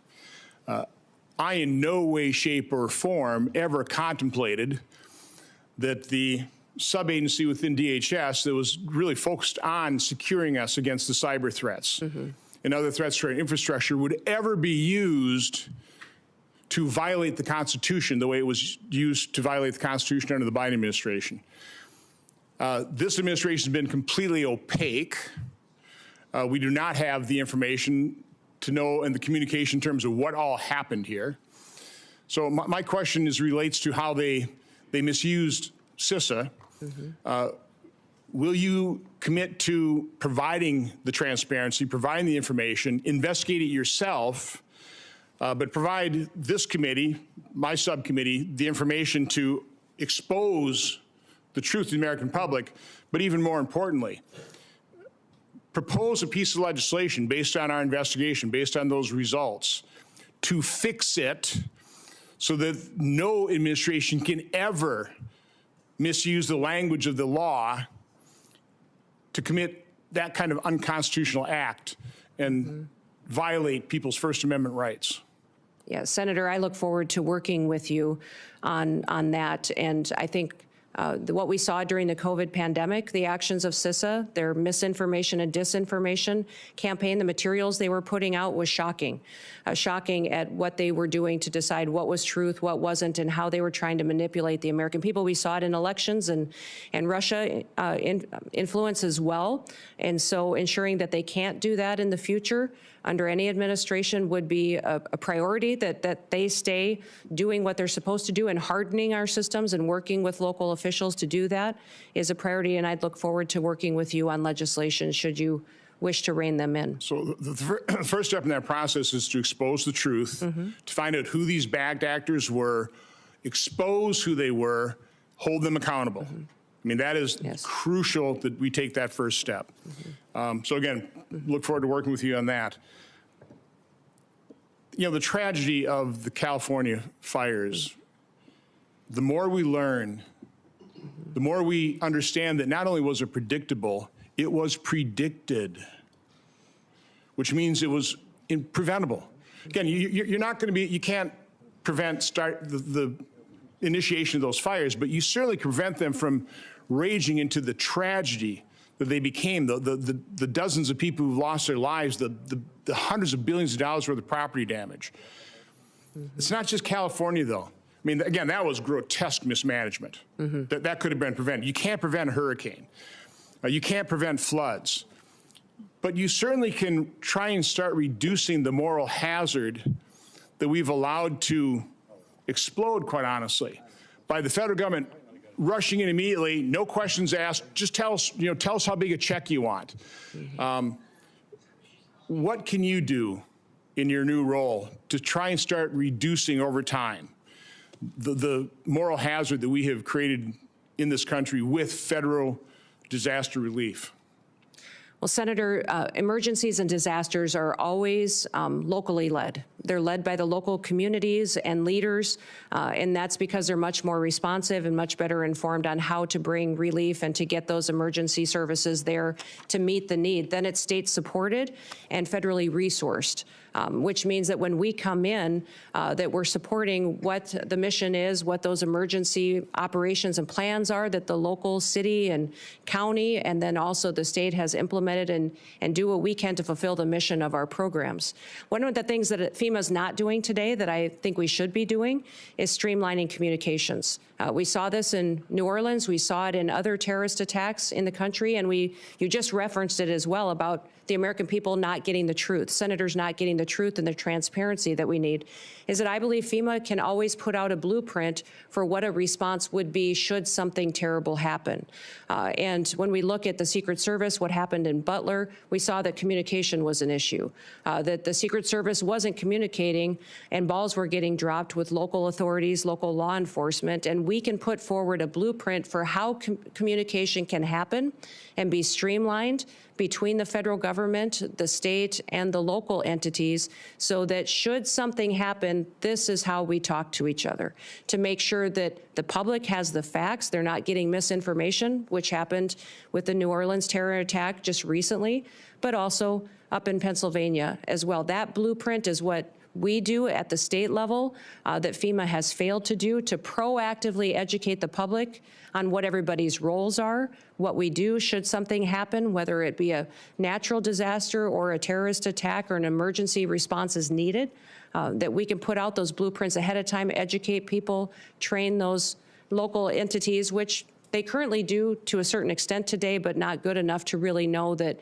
not only can the resources be pre-deployed in many of these situations so that they're more readily accessible, but also how are we going to communicate and make sure everybody's on the same page so that we can be much more efficient. I wish that we would have had different leadership and a different governor in California, or we might have a different result there. But in the Department of Homeland Security, we can do all that we can to make sure that the people that live in California know that they're going to get a response from the federal government that's appropriate, and we did all that we could to make sure that they had the information ahead of time so they could protect themselves when they do have a failure in leadership like we've seen. Well, thank you and good luck. You bet. Since Senator Johnson brought up California fires, I have to interject here. We talked about burn policies. You know, these are local policies, how we try to not have so much brush and things like that. They're also next to the largest body of water in the world, the Pacific Ocean.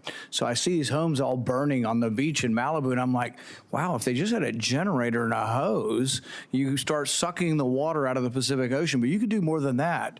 You could pump it and put it in cisterns up in the hills a mile or two in. You know, it doesn't rain very much there, but why don't they take the ocean water, put it in cisterns, and have a bunch of water ready when a wildfire shows up? But it's like, once again, bad local government. Senator Gallego. Thank you, Chairman. Thank you, Governor, for your attendance, and I appreciate us meeting last week and our frank conversation.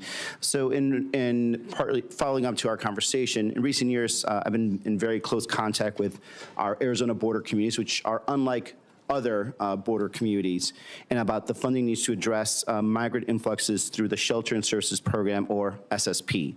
Without this funding, border communities must bear all the financial burden for national immigration challenges and the broken border in general. So that means police, fire, hospital systems, in general, anything of that. And at the same time, they will also face the potential challenges of street releases. And again, these are very small towns on the border, so having thousands of people being released becomes both burdensome, security issues, and just not fair to them. And we get lumped in with places like New York and Chicago about how they do their shelter programs. Our shelter programs are not the same as New York and Chicago. We do not permanently put people in apartments or anything of that nature. We are trying to move people away from the border so that way they don't become a burden on these very, very small communities. So I'm very highly concerned, as I told you in our meeting, when the SSP program becomes politicized and to the point where we get lumped in with those programs which I don't think are effective and are actually counterproductive, and it ends up depriving our small Arizona borders of these very, very vital funds that they need. So as DHS Secretary, how would you ensure that border communities are not left to respond to and pay for these immigration influxes, the broken border system on their own? And would you commit to helping really not politicize or just join the SSP program to the point where places that are doing things correctly, like Yuma, Arizona, like Pima County, like Cochise County, aren't lumped in with the people that are doing things incorrectly, like New York State and Chicago? Well, Senator, thank you for the conversation in your office about the program, FEMA, the southern border and the challenges, and then also the difference between your state and how you utilize funds versus other states. I would say that my hope is that if given the opportunity to serve as secretary, that the federal government would no longer, and I believe as President Trump has promised the American people, facilitate an illegal alien invasion, and that your communities in Arizona would no longer have the issue with having people in your small towns and communities that you need to figure out how to take care of and get them to where they want to go in other places of the country. The president has promised he will secure the border, that we will uphold our nation's laws, and that he will do that to the benefit and be putting America first again. So I know we talked extensively about the SSP program and how you've utilized it, but getting these programs back to what they were intended is important. FEMA is a disaster response agency, and some of the facilities that have been utilizing these types of funds and dollars need to be reevaluated and to make sure that it's truly doing the service that is upholding our nation's laws. And certainly I understand reevaluating, especially how some of these states have been using it. And in an ideal world, we don't have to have a program like that because we don't have this mass of humanity that's coming towards our borders. But even under the first Trump administration, we actually still needed it also. So this is why my concern is to not get rid of this program because, again, these small communities, I'm talking communities of maybe 10,000 people, maybe only 6 or 7 cops are going to end up really bearing the brunt. And we're not a big state. We can't really compensate for those types of losses. These small communities are also largely in, you come from a rural state, counties that are largely rural with a lot of federal land, so they actually don't even have a tax base. So when the broken immigration system sends people to these borders and we end up not having to have enough, these communities don't have enough money to pay for cops, firefighters, overtime for hospital systems, it's that type of program that keeps these small communities afloat. So I just want to make sure, that again, this does not become politicized and that we are kept separate from, I think, the mistakes that other states have taken on. Moving on, in Arizona, we have large parts of the border that run through tribal lands. We have 22 federally recognized tribes. We have great relationships with these tribes. They want to be collaborative partners when it comes to border security. And we have some great programs that have worked in the past. For example, the Shadow Wolves program with the Tohono O'odham Nation. It's a really good example, collaborative program of tribal law enforcement that worked with DHS to make sure they stop human smuggling and cartels going through the borders. But as DHS Secretary, what is your plan to consult with our border tribes and work together to balance both national security but also their sovereignty? Yeah. Well, Senator, I believe that my experience as governor and my relationship with working with our tribes is going to be an incredible, powerful tool for me to bring to bear at the Department of Homeland Security to work on how we secure our southern border, but still respect their sovereignty and still be able to work with them. This year, when looking at public safety issues that we had in South Dakota and their lack of ability to hire tribal officers on our reservations in South Dakota, I offered to train federal law enforcement officers, BIA officers, but also their tribal police in South Dakota at no cost to our tribes. And it's been an incredible, powerful tool that we've had to build relationships. Those tribal police had the chance to go through academy with the local maybe deputies from the counties and the state highway patrol troopers that were coming on board. And those relationships have built partnerships in our state that we didn't have before. The Shadow Wolf training opportunity is incredible that was down in Arizona that you spoke of too. And in looking into that program, I'd like to continue to build on that and perpetuate in the future so that our tribes have an opportunity to have a secure border, but also have it reflect their values and their culture and have their own people be a part of the solution. And then even when it comes to the infrastructure of the wall, that we're respecting that and their landscapes and their land as well. So I look forward to working with you as we move into this next administration to be able to protect our country and then work and respect our tribes as we do so. Thank you. And the President Trump and some of his other potential staff and advisors have been very vocal about implementing a mass deportation strategy. You know, talking to my agricultural community, my dairy community, they have concerns that this approach will lead to workforce shortages that will further drive up the costs of everything, and something that we have really been working hard to across, I think, a bipartisan manner to bring down the costs of everything. And unfortunately, this would reignite inflation. What is your plan to ensure safe and legal immigration processes for agricultural workers while protecting local agricultural operations, including those both in of our home states? Mm-hmm. Well, Senator, the President and President Trump has been very clear that his priority is going to be deporting criminals, those who have broken our laws and perpetuated violence in our communities. That'll be the priority. And as I spoke earlier with our statistics, having over 425,000 of those with criminal convictions in our country, that will be a focus that we need to tackle right away, and it'll be a big one. Beyond that, his next priority is going to be those with final removal orders, and focus on those individuals who have long overstayed, and that there is a consequence for ignoring our federal laws. Beyond that, we'll continue conversations. As you know, I'm a farmer and a rancher and come from an agricultural state, and we'll work together to make sure that laws are followed. You know, it is the Senate and the House that puts forward the laws. I, as Secretary, uphold the law. So you determine what that is, and debate and discussion. I'll be transparent and share as much information and insight as I have with my background and experience, and continue to work with you. Senator Moreno. First of all, thank you, Governor, for being here, for testifying before this committee, and for your service, not just to your state, but to America. 9 years ago today, we met in probably the coldest day I've ever been in my life in Iowa, as you and I were making phone calls and whipping up votes for Republicans in Iowa. My wife, Bridget, who's here, got a chance to meet you, and we left Iowa saying, that person's really gonna go far. And here we are 9 years later. You've been an amazing governor, amazing congresswoman, and now you're gonna make an even better Secretary of the Department of Homeland Security. So I think sometimes in D.C. we tend to complicate things. There is a current Secretary of Homeland Security.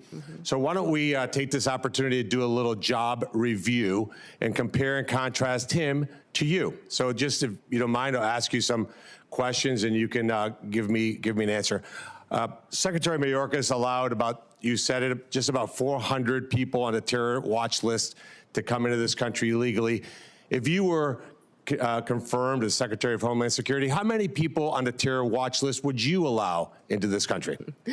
Well, Senator, we would work every single day until we had that number was zero. And if you look at the previous Trump administration over his entire 4 years, in comparison to Joe Biden's number, President Trump, it was 11 that were then removed from the country and face consequences. When you look at the 382 that Joe Biden has let in, and the policies continue, is shocking and needs to be changed immediately.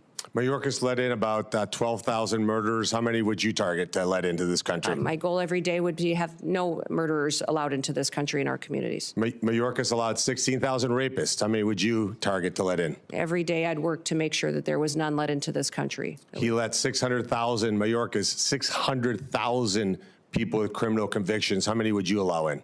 We would work every day to make sure people are safe and that those with criminal convictions are immediately removed.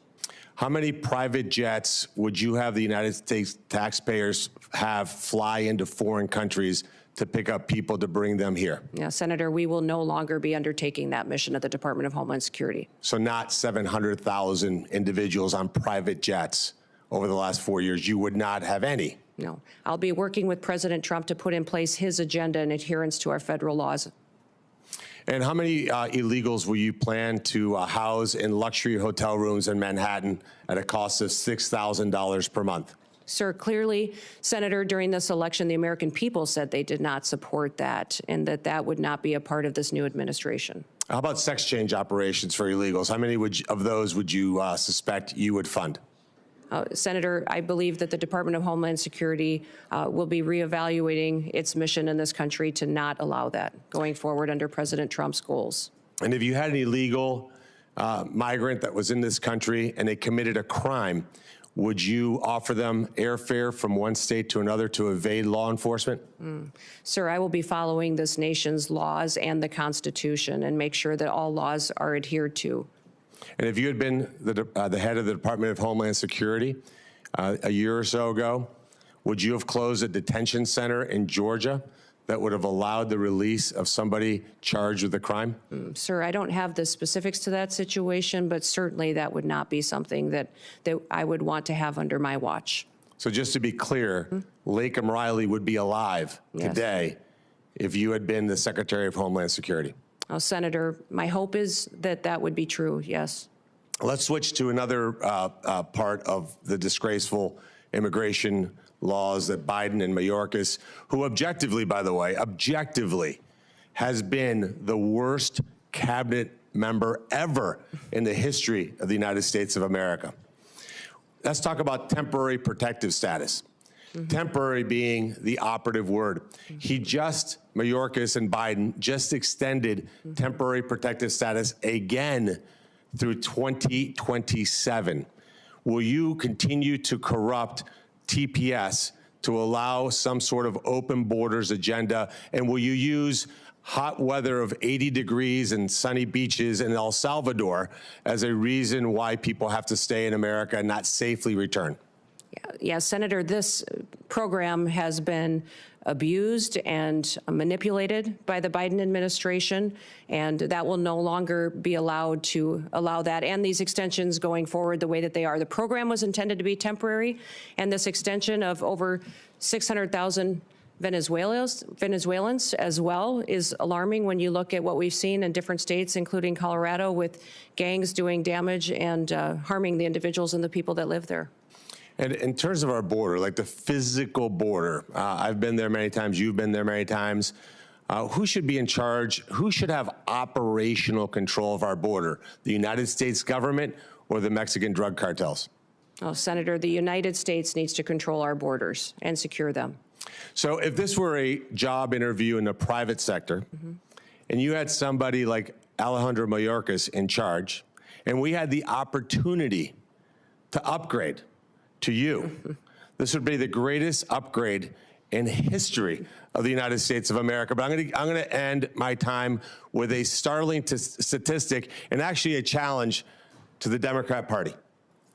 When Mayorkas was confirmed, every single Democrat voted to confirm him, and 6 Republicans joined all 50 Democrats in that confirmation. If we get to the vote, and hopefully, Chairman, we could do that Monday, because we cannot wait one single day without you being in charge of that department. We should have 100%, 100 senators vote for your confirmation. This will be the litmus test, in my mind, as to whether we have a Democrat Party that's actually serious about doing bipartisan things like securing this country and protecting our citizens. Any Democrat that voted for Mayorkas that does not vote for you should be in front of their voters and removed from office. Thank you for serving, Brian. Thank you for being here, for putting up with the nonsense that you guys have had to put up with over the years. You are going to make an amazing Secretary of Homeland Security. Thank you for being here. Thank you, Senator. Senator Slotkin. Thanks for being here, and thanks for our time in my office. Governor, I'm a former CIA officer, joined right after 9/11, and served 3 tours in Iraq alongside the military. I'm actually the first CIA officer in the Senate.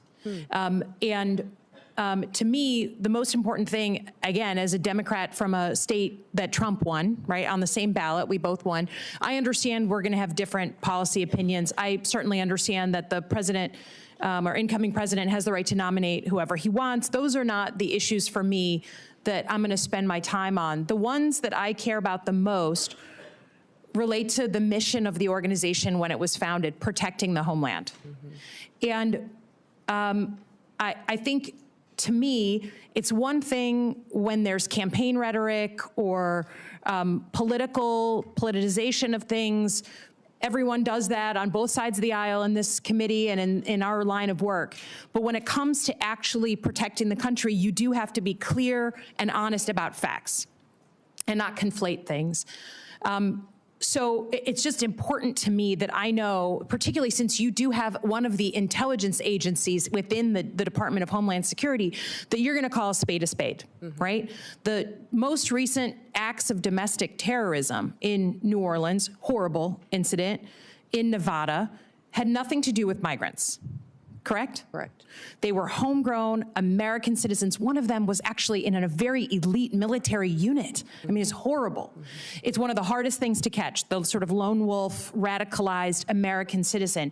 But I want to protect ourselves. Our most recent examples of domestic terrorism were not what we've spent the majority talking about today, crime from a migrant. And I don't dispute there is crime, but I just want to know, and I want to hear from you as an intelligence officer, that you're going to speak about real threats and not blow something up, politicize something, make something more exciting, because that's maybe what the president wants to hear, but your mission to protect and defend the Constitution means calling honestly what the threats are to the country. Can you just give me a yes or no, please?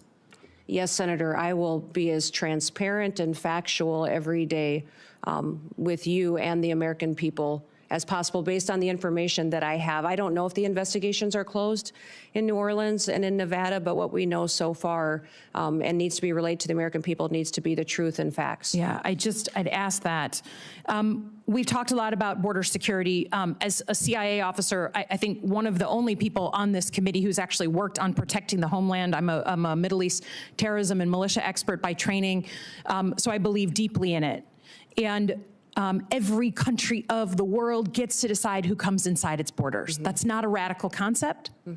But I think I've been open with this committee that it is also on us to fix the deeply broken legal immigration system. I'm glad to hear that you're going to carry out the laws on the immigration system. Democrats and Republicans are to blame that we haven't fixed this system. But I also believe you can't fully control the border unless you give people that we need for our companies, for our economy, a legal vetted way to come here. So do you believe in legal vetted immigration and that we need more of it in the United States? I do believe we need to follow our legal immigration laws and that it needs to be vetted. We need more resources, I believe, in some of the elements of this to ensure Do you believe that our economy depends and needs some level, just like your family came from Norway and on economic, drive and wanted a better life? Immigration's always been a part of our history and will be a part of our future. We just need to make sure that we're adhering to our nation's laws, which this body has the ability to I'm with you. Continue to change and to put in place. Again, going back to the fact that you will pledge an oath to the Constitution, not to President Trump, just like every other nominee. President Trump said in November that he is willing to use law enforcement, National Guard, or even active duty military to go after, quote, the threat from within the United States. I don't know exactly what he was talking about. But we have recent examples from your predecessors at DHS where federal law enforcement were sent into a state, in this case, Oregon, without coordination with the governor. Those federal law enforcement officers at the time were putting down threats to federal buildings, and they were legitimate threats. I don't dispute there was destruction of property going on during a bunch of protests and riots. So I don't dispute that, but they weren't wearing insignia. We talked about this. They weren't wearing any markings. So people were arrested by folks in fatigues with no names, no idea who they were, like right out of a bad Hollywood movie, okay? If the president asks you to send in federal law enforcement to a state without coordination of that governor, would you support that action? You know, Senator, my job, if nominated and sworn in as Secretary of Homeland Security, is to uphold the Constitution and to So you will uphold push the rules back? of this country. Yes, that will be the oath and the pledge that I will be making. And my goal also is to work with you to ensure that we have situations that are always appropriate, that we are well defined. I just need to know, you're a former governor. You can imagine that if Joe Biden sent in 700 federal law enforcement under Secretary Mayorkas without coordinating with you, I think we can agree you'd be a little upset. So I just ask that you give the same respect for coordination, and that we are very sensitive. People are worried about politicizing of law enforcement and the uniformed military. That's a bad thing. I hope we can agree. Lastly, I will just say, look forward to looking at the northern border, the Gordie Howe Bridge, your help staffing that. We know you aren't, right now, across many administrations, we haven't met our staffing goals at DHS, and that's a problem, so we really want to make sure that opens on time. But I also want your assurances, you know, you received FEMA assistance from Joe Biden's administration, right? You had historic floods, you asked and requested of the administration, and you were given millions of dollars to help with that. I understand you don't like Gavin Newsom, but can you say in front of the American people that you will open the books to this committee, who does have oversight over FEMA, right? That you will open the books in a bipartisan way to ensure, whether it's North Carolina or California or anywhere in between, that the American people can know that you are not playing politics with disaster assistance? Yes, Senator, I'll work with you in this committee to make sure I'm following the federal law and ensuring that you have information and transparency from us and from DHS and FEMA. Thank you. Appreciate it. Yield back. Senator Langford. Governor Noem, great to see you. Great to see you, too. Thanks for being here. Thanks for accepting this nod that the president has given you. For Brian, thanks. Both of you, you've walked through a lot. I have had the privilege of knowing you for a very long time, since we served together in the House of Representatives. So I have the benefit of knowing your qualifications and how strong you are in all these background issues and how hard you work on these things, because I've seen it firsthand. So I appreciate you stepping into this, because a lot of attention across the country will be focused on this. You know that full well, and you've stepped into it. For Governor Landry, my state and many folks in my state are praying for you and for your state. You've done a great job in leadership at this moment in a very, very tough time for Louisiana. And we don't want to see acts of terrorism anywhere in our country. It's incredibly difficult days for a governor. So thanks for your leadership on that as well. I also have to tell you, Kristi, I've whined to my wife occasionally about the temperature that's coming on Monday. I'm very excited about Trump's inaugural, but we're all going to be sitting outside in about 12 degrees. And I thought, just for fun, I would check South Dakota on Monday. It's 1 for a high. For a high. Yeah, for a high. And so I'm going to stop whining about the temperature Monday here in Washington, D.C. on it. I'm going to run through a couple of things here because I know you. Not everybody in Oklahoma knows you. The questions that I get from people, though, in Oklahoma, I want to be able to run past you because they want to be able to know the answer to these things. So I'm just going to blitz through a whole bunch of them. Will you use the legal authority that DHS already has to be able to close our border? Yes, Senator. I will work with President Trump to ensure that we're securing our border. Thank you. There's a lot of things that this Congress needs to do, has already been mentioned by Senator Slotkin as well, that we need to do to be able to close loopholes, to be able to give you additional authority. But there's a tremendous amount of authority currently not being used. And Oklahomans are saying, is that about to be used? And they'll be grateful to be able to hear that.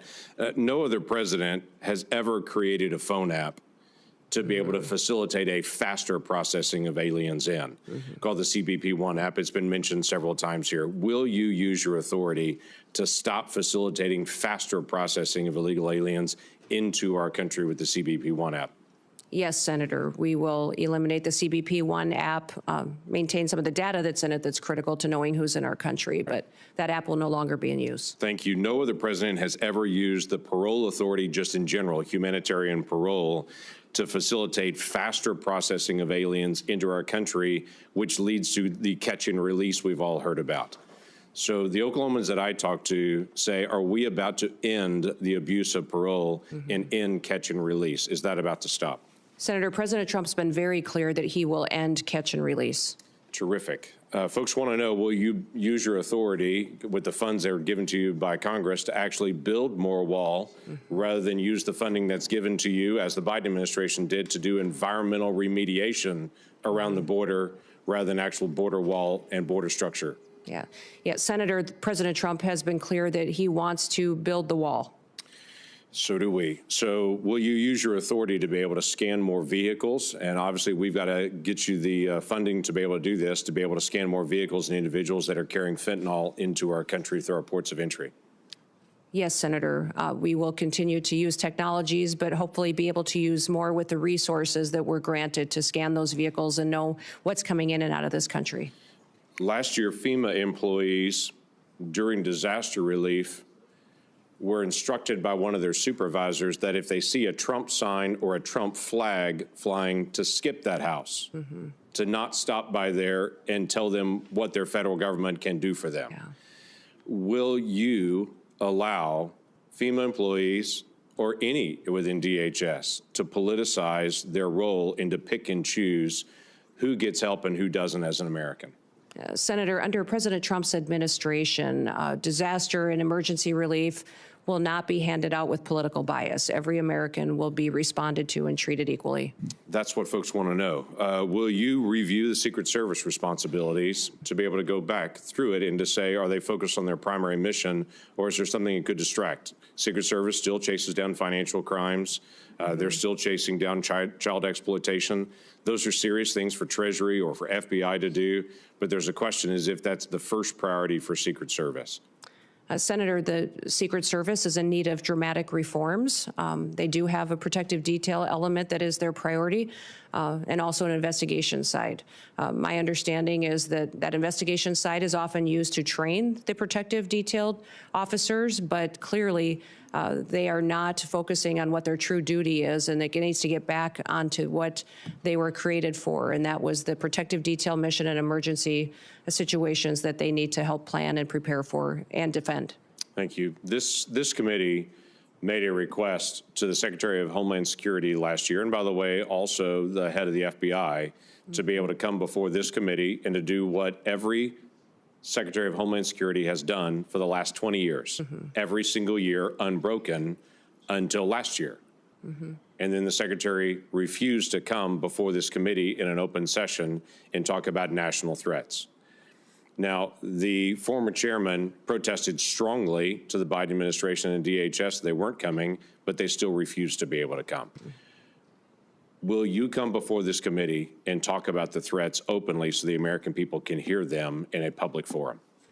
Yes, Senator.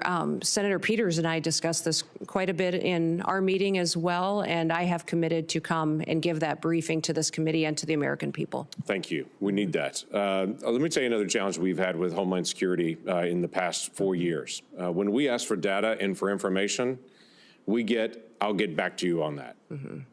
When we ask again and again and again and again, we get the same statement. I'll get back to you on that. Now, I can go down the street to the command center where they actually get the data in live and they have it up on big screens and they're tracking exactly what's happening on the southern border to the minute. But if I ask for what happened last month, they'll say, we're still gathering that data. We're not asking for anything other than what Congress is supposed to get. That's the ability to be able to see data and to have real oversight over DHS. And that has been a failure of this DHS, along with multiple other issues on that. When we request the data for basic things like how many special interest aliens were allowed across the border, if it was last year, we had to find out on our own, it was 70,000 people that were targeted by this administration as a potential national security risk that were not just found at the border, that were released when they were found at the border. 70,000 people just from last year in the country right now that this administration declared at the border they're a potential national security risk.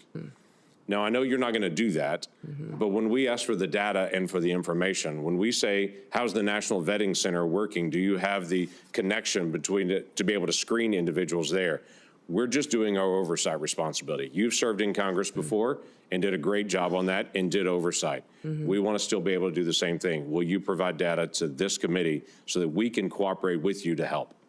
Senator, I will follow the law and be transparent with you and allow you to do the due diligence towards oversight that you are tasked with. I have absolutely no doubt about that, Governor. I have absolutely no doubt. Looking forward to you serving in that role. Thank you. Thank you. Well, congratulations, Governor Noem. You are almost done. Okay.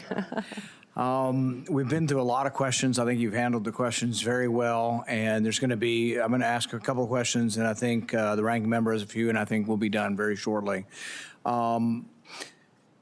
I think a lot of Americans, including some conservatives, misunderstand the First Amendment. They think the First Amendment says that Facebook has to publish my opinion, or the Wall Street Journal has to publish my opinion, or we need to force them to be fair. That's not what the First Amendment's about at all. The First Amendment really doesn't apply to telling private companies what we can or cannot say. YouTube censored me, and I despise their policy. They actually took down speeches I made on the floor. But really, I don't have a legal recourse other than I can complain about YouTube being unfair and not hosting, both sides of an issue. However, with the government, though, there is a rule. The First Amendment specifically says Congress shall pass no law banning or abridging speech. And this is what really got us worried about, what not only the FBI was doing, but the Department of Homeland Security, actually meeting with these companies on a weekly basis. And imagine the chilling effect of this. Imagine that there are cameras here, that they're going to end their filming of this interview and then decide, well, what she said or what he said really was misinformation and we should edit that out. Can you imagine? It's just hard for me to imagine that the media has not, which once defended the First Amendment, hasn't been in more of an uproar over the government meeting with the media to decide things. Some of this we didn't know, and then Elon Musk bought Twitter. People asked him, they said, well, you paid $44 billion for Twitter, isn't that too much? And he said, I paid $44 billion to defend free speech.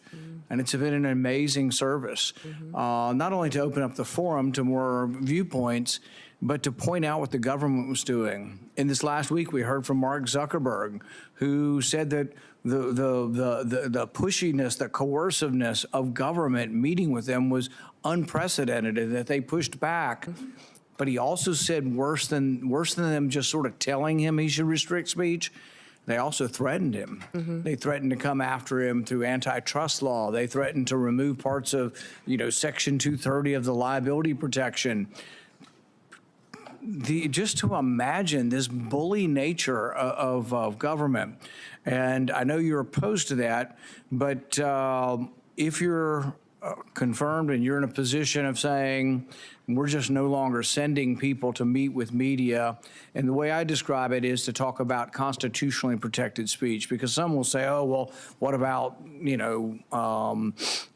pornography, or what about child trafficking? Those are illegal. Those are not constitutionally protected speech. You have every ability to meet with that. But for constitutionally protected speech, will you tell us in America that you will no longer be sending government agents to meet with the media?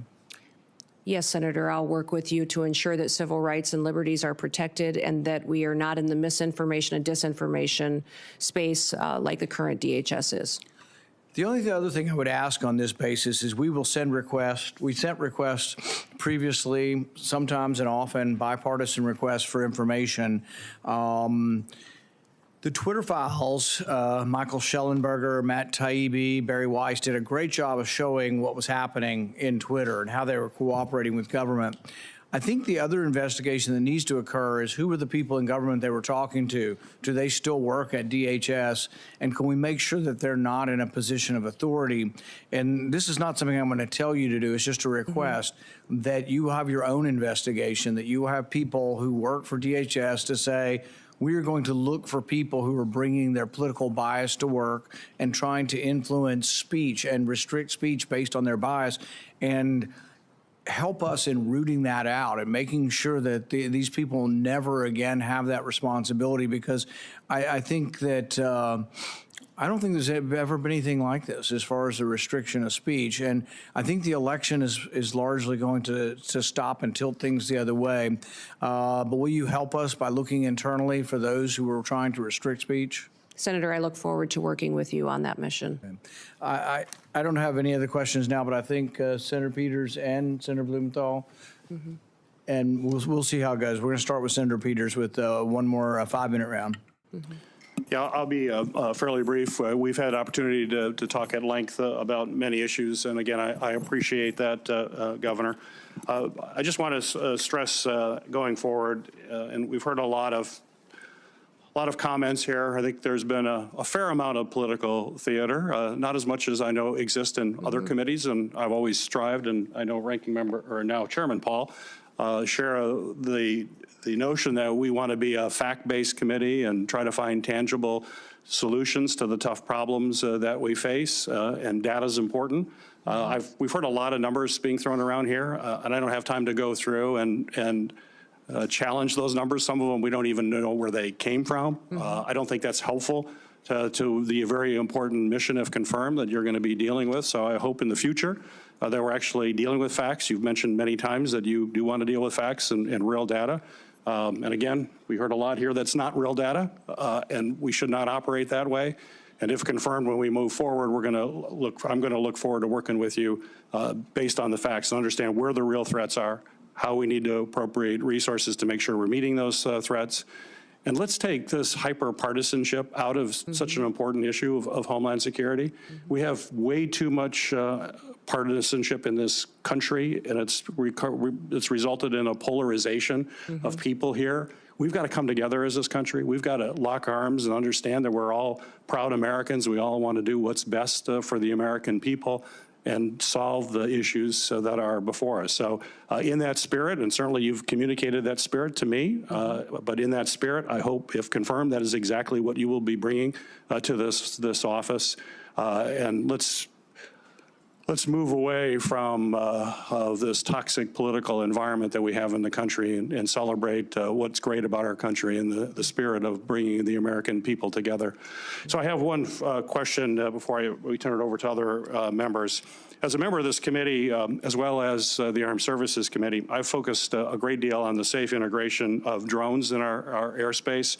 While addressing the growing threats that drones possess. We certainly see what drones are doing in changing the face of warfare, whether it's in Ukraine and other battlefields around the world.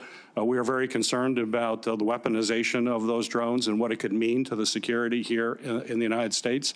I've proposed comprehensive legislation to extend authorities beyond just the FBI and DOJ and Homeland Security to local law enforcement.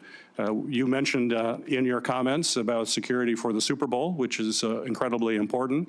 But we have to remember that that threat exists for all games. In fact, one of the biggest supporters of my legislation is the NFL. In fact, we just had a recent playoff game that was delayed because of drones that flew into that playoff game.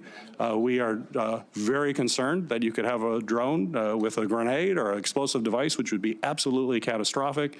It's absolutely essential that we address this threat. What we're seeing around the world and what we're seeing in daily activities should be a concern. I think this is just a matter of time. It's not if, it's when, and we need to be on the front end of that. And with that in mind, I want to remind folks that Congress just recently extended critical counter UAS authority, counter drone authority, only for a short time basis for the 12th time. We only do these little tiny short-term extensions, and we aren't dealing with the problem comprehensively as we should. And those are going to expire on March 14th, a very short time from now. And so my question for you, Governor, is if confirmed as DH Secretary, will you commit to working with me and my colleagues to pass durable, long-term authorities that will protect this country from what is a real threat and it's just a matter of time? And I don't want to have a horrible incident occur and people wonder why we didn't take action beforehand. So please address that. Senator, I look forward to working with you in this committee to address the threats we may face and the usage of drones in this country in relation to our national security interests and our Homeland Security interests. So thank you for bringing up the conversation today, because it is one of the areas within DHS that we have a responsibility to address in cooperation with Congress. And my first comments, I'm bringing people together. Please comment on that. Oh, well, thank you, I didn't sir. ask that question, yes, but no. it's in my 24 seconds left. I'm looking forward to working with everyone, Republicans and Democrats, and everyone else in between that in this country that is focused on keeping America safe and secure for our future. I would just point, Senator, to my background and my history. When I came to Congress, I worked with Republicans and Democrats on both sides of the aisle on many pieces of legislation and was very happy to do so and focus on priorities on where we could agreement, knowing we may disagree on some issues, but there was areas where we could keep the federal government accountable and do due diligence by the people that pay their taxes and get up and go to work every single day. As governor as well, I was governor for every single person in the state of South Dakota, and they were my #1 priority, and everyone knew there that it didn't matter if you were Republican or Democrat, that my focus was on them and keeping our state thriving and free. So I look forward to continuing the work that I always have to be coming up with solutions and in a bipartisan manner. And hopefully my visits to your office and conversations reflected that and my intention on how I would conduct the role as the Department of Homeland Security Secretary. Got a brief follow-up to that. Sure. So it's data yes. and facts that we can all agree on that drive our policy and not political theater. Would you agree? Well, certainly, sir, we need to be addressing facts and information rather than political theater. We also need to speak truth to facts. So I think it's important that we're willing to confront our challenges head on and have those conversations. And you'll see me back at your office door very soon to continue our work together. Very good. Thank you. And I want to second basically what Senator Peters has said. Like on records requests, I've told him, and I plan on it, it's going to be administration of my party. But if he wants records and they're legitimate records, we're going to sign requests together, and we'd like to get the records. It also helps, though, and I think Senator Langford mentioned this, is you ask a question, not you, but to the administration or any administration, and they're like, oh, yeah, we'll get back to you on it. Many times I've even asked in advance, and I would suggest that we ask in advance together. We ask in advance. If you're coming in a month, we say we want this data, be prepared to talk about it. And if you are, you'll have many more friends on both sides because what usually happens, and that's why I don't like springing the question. If it's a technical question that needs data, we're going to tell you in advance, at least I will, and we want you to come prepared with that. And that goes a long way because really what happens is we get stiff-armed. They say, we'll get back to you, and then we have no way to force you really, other than we could cut the money off, and nobody ever does that. But you'll have 200,000 people working for you. By goodness, send your experts out, scour the records. And it is true. I mean, facts are difficult, and sometimes there's different spins on the same set of facts. But I think that will help. On the drones, I think we need more facts, you know, so I'm more than willing to work with the ranking member on doing something on drones, but I don't want every sheriff out there shooting up in the sky at stuff. We got to figure out, we got to get the truth about, do we really have drones everywhere flying all the time? How many of them are planes? How many of them are drones? And let's go through this, and then let's figure out. And then let's talk about how we bring drones down. If we interrupt and collect a lot of cellular signal through that, are we doing it with a warrant? What are we going to do with all the Americans' data that we've collected to take down drones? If we have to take a whole cell tower's worth of data, there's a lot of innocent people's data is going to be collected in that. Is that being gotten rid of? So I think there are ways we can get to the right place. Everybody, obviously, nobody wants drones coming down. And the only other thing that I'd add on drones before I turn it over to Senator Langford is, look, I'm all for the NFL being protected, the Super Bowl being protected. They need to pay. They are a very rich organization. They want drones flying over in New Orleans. I'm all for it. The NFL ought to pay the government if the government's doing it, or we ought to have private contractors doing it, but they shouldn't just get it for free. Senator Langford. Thank you. Thanks again. As Senator Paul will remember on this, there used to be a public-facing website that all Americans could actually get the data, what's happening on the border, what's actually moving, and then when the numbers got bad, that seemed to disappear, and then we couldn't even get the data anymore. So I look forward to actually finding ways to be able to have everybody has the ability to be able to see some of this data as well on it. There's a reason that the DHS secretary is the very first week of nominations. This is a really important role, and it is a nonpartisan role. It is a national security role, and we're grateful that you stepped into this. But it is important that we actually get you on the task to be able to make sure that's out there. You mentioned earlier in your testimony that we do have a morale problem at DHS right now. And I think a lot of that is because people that signed up to be federal law enforcement to be able to protect the United States of America have felt like they've been sidelined and they've not been able to do their job that they really signed up for. And what I'm hearing from you is you're going to allow them to do their job again. What has been historically true for a long time, that federal law enforcement is there to actually help protect the country and the citizens in those communities, that you're going to allow them to do that, and that's helpful. So I have two quick things that I want to be able to mention on this. One is right now, just in the structure of this, and we can talk about this a different time, but CBP facilities that are along the border are really run by a different entity called GSA. And they're not allowed to be able to do updates on their facilities or to design their facilities. Somebody who lives 3,000 miles away and who doesn't actually do Border Patrol work, they actually design and oversee their facilities. That's a problem that we've got to be able to fix. So we've worked to be able to give more flexibility to CBP, that when they have difficulty and challenges there, they have the ability to be able to make those changes.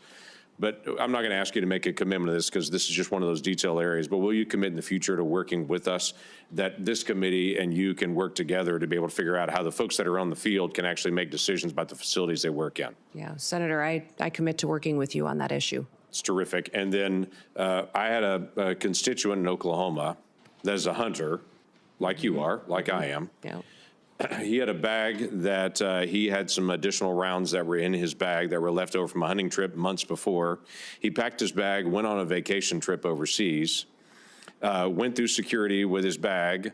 When he got overseas and then left and came back, they scanned his bag and said, you have bullets, you have rounds in your bag. And he had, I think, 5 that were in his bag that he didn't even remember were left over in an outside pocket from a hunting trip before. Well, they promptly put him in jail and held him there and detained him there. Now, we worked through all the process to be able to get him back. My question is, that same bag went through TSA security in my state before it went through security overseas. And so one of the questions that I've asked is, why were those rounds picked up there and not here? Now, we don't have the full answer to that yet. But that's just one of those TSA questions that we need to have. Americans right now are on planes all over the country, and they count on a certain level of security when they go through that process. So in the days ahead, will you work with me to be able to identify what are the challenges that we still face with the screening process and to be able to correct those for the security of all Americans? Yes, Senator, I will work with you on that. I was surprised TSA didn't come up more today, but that is a area in need of reform as well, and I look forward to working with you there. Look forward to that. Thank you. I yield back. Government needs a healthy dose of common sense, you know, bullets in your bag. I had a guy with bullets in the back of his pickup truck coming back from Mexico. We arrested him and took his truck, and only because the Institute of Justice fought for him for 3 years did he get his truck back. I mean, that's crazy, the things we do. Let's have some common sense, and hopefully someone overseeing it will allow that. Senator Blumenthal, you're going to finish this up. Thank you, Chairman Paul. I'm the last of your questioners, so that means I get unlimited amounts of time. Okay. Not really. Not even close.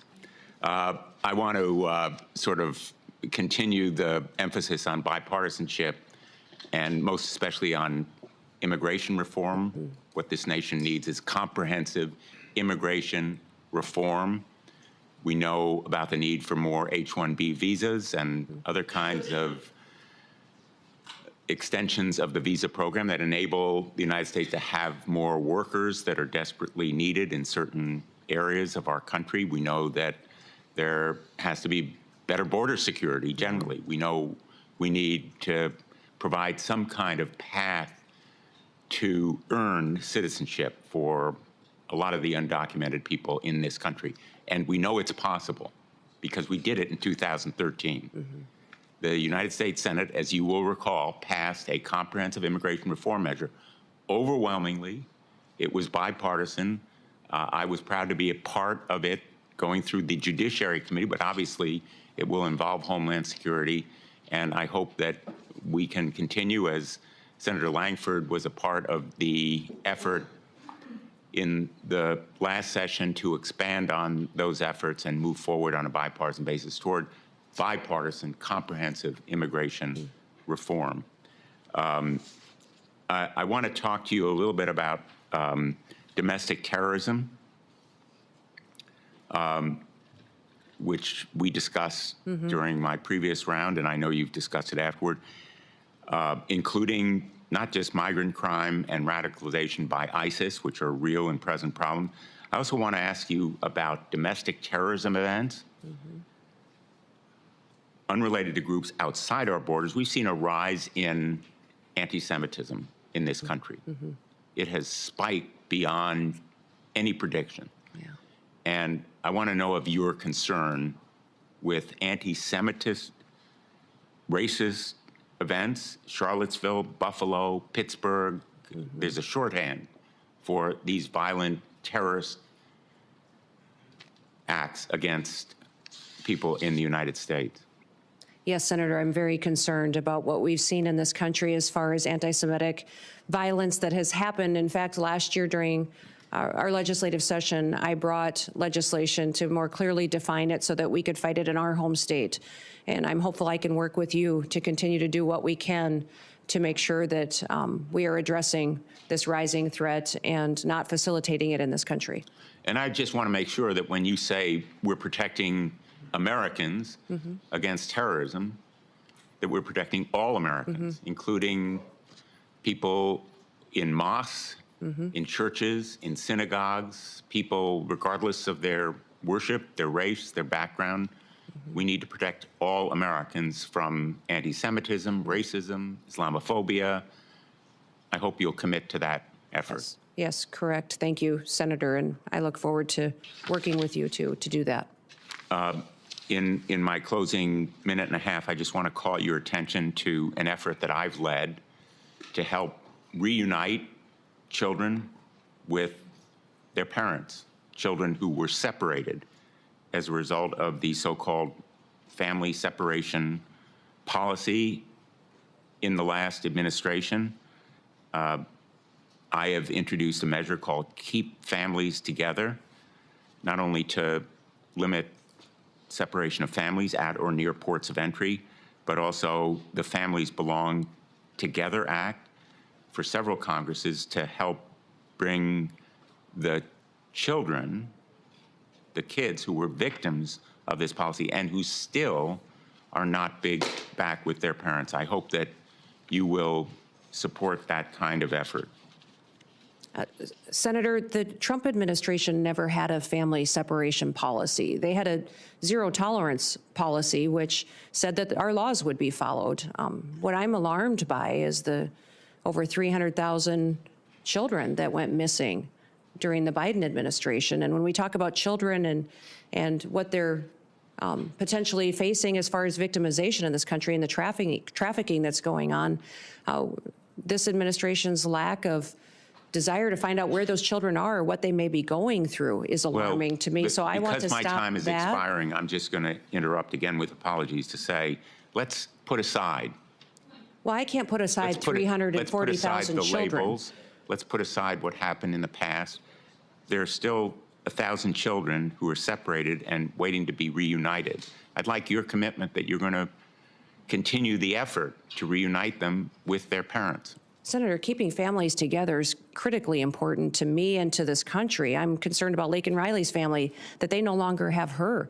I'm concerned about the fact that we have people in this country that don't know where their children are, or people in other countries who sent their children here and they've been lost by this administration. So yes, my focus will be to keep families together. We will uphold our law and we'll make sure that we're doing everything we can to keep our children safe from the trafficking and the drug epidemic that's hit this country. I'm going to end on an optimistic note and say I take that as a yes. Yeah. Thank you, Mr. Chairman. Thank you for your testimony. The nominee has filed responses to biographical and financial questionnaires, answered pre-hearing questions submitted by the committee, and had their financial statements reviewed by the Office of Government Ethics. Without objection, this information will be part of the hearing record, with the exception of the financial data, which are on file and available for public inspection in the committee offices. The hearing will remain open until 5 p.m. today, Friday, January 17th, for the submission of statements and questions for the record. This hearing is adjourned.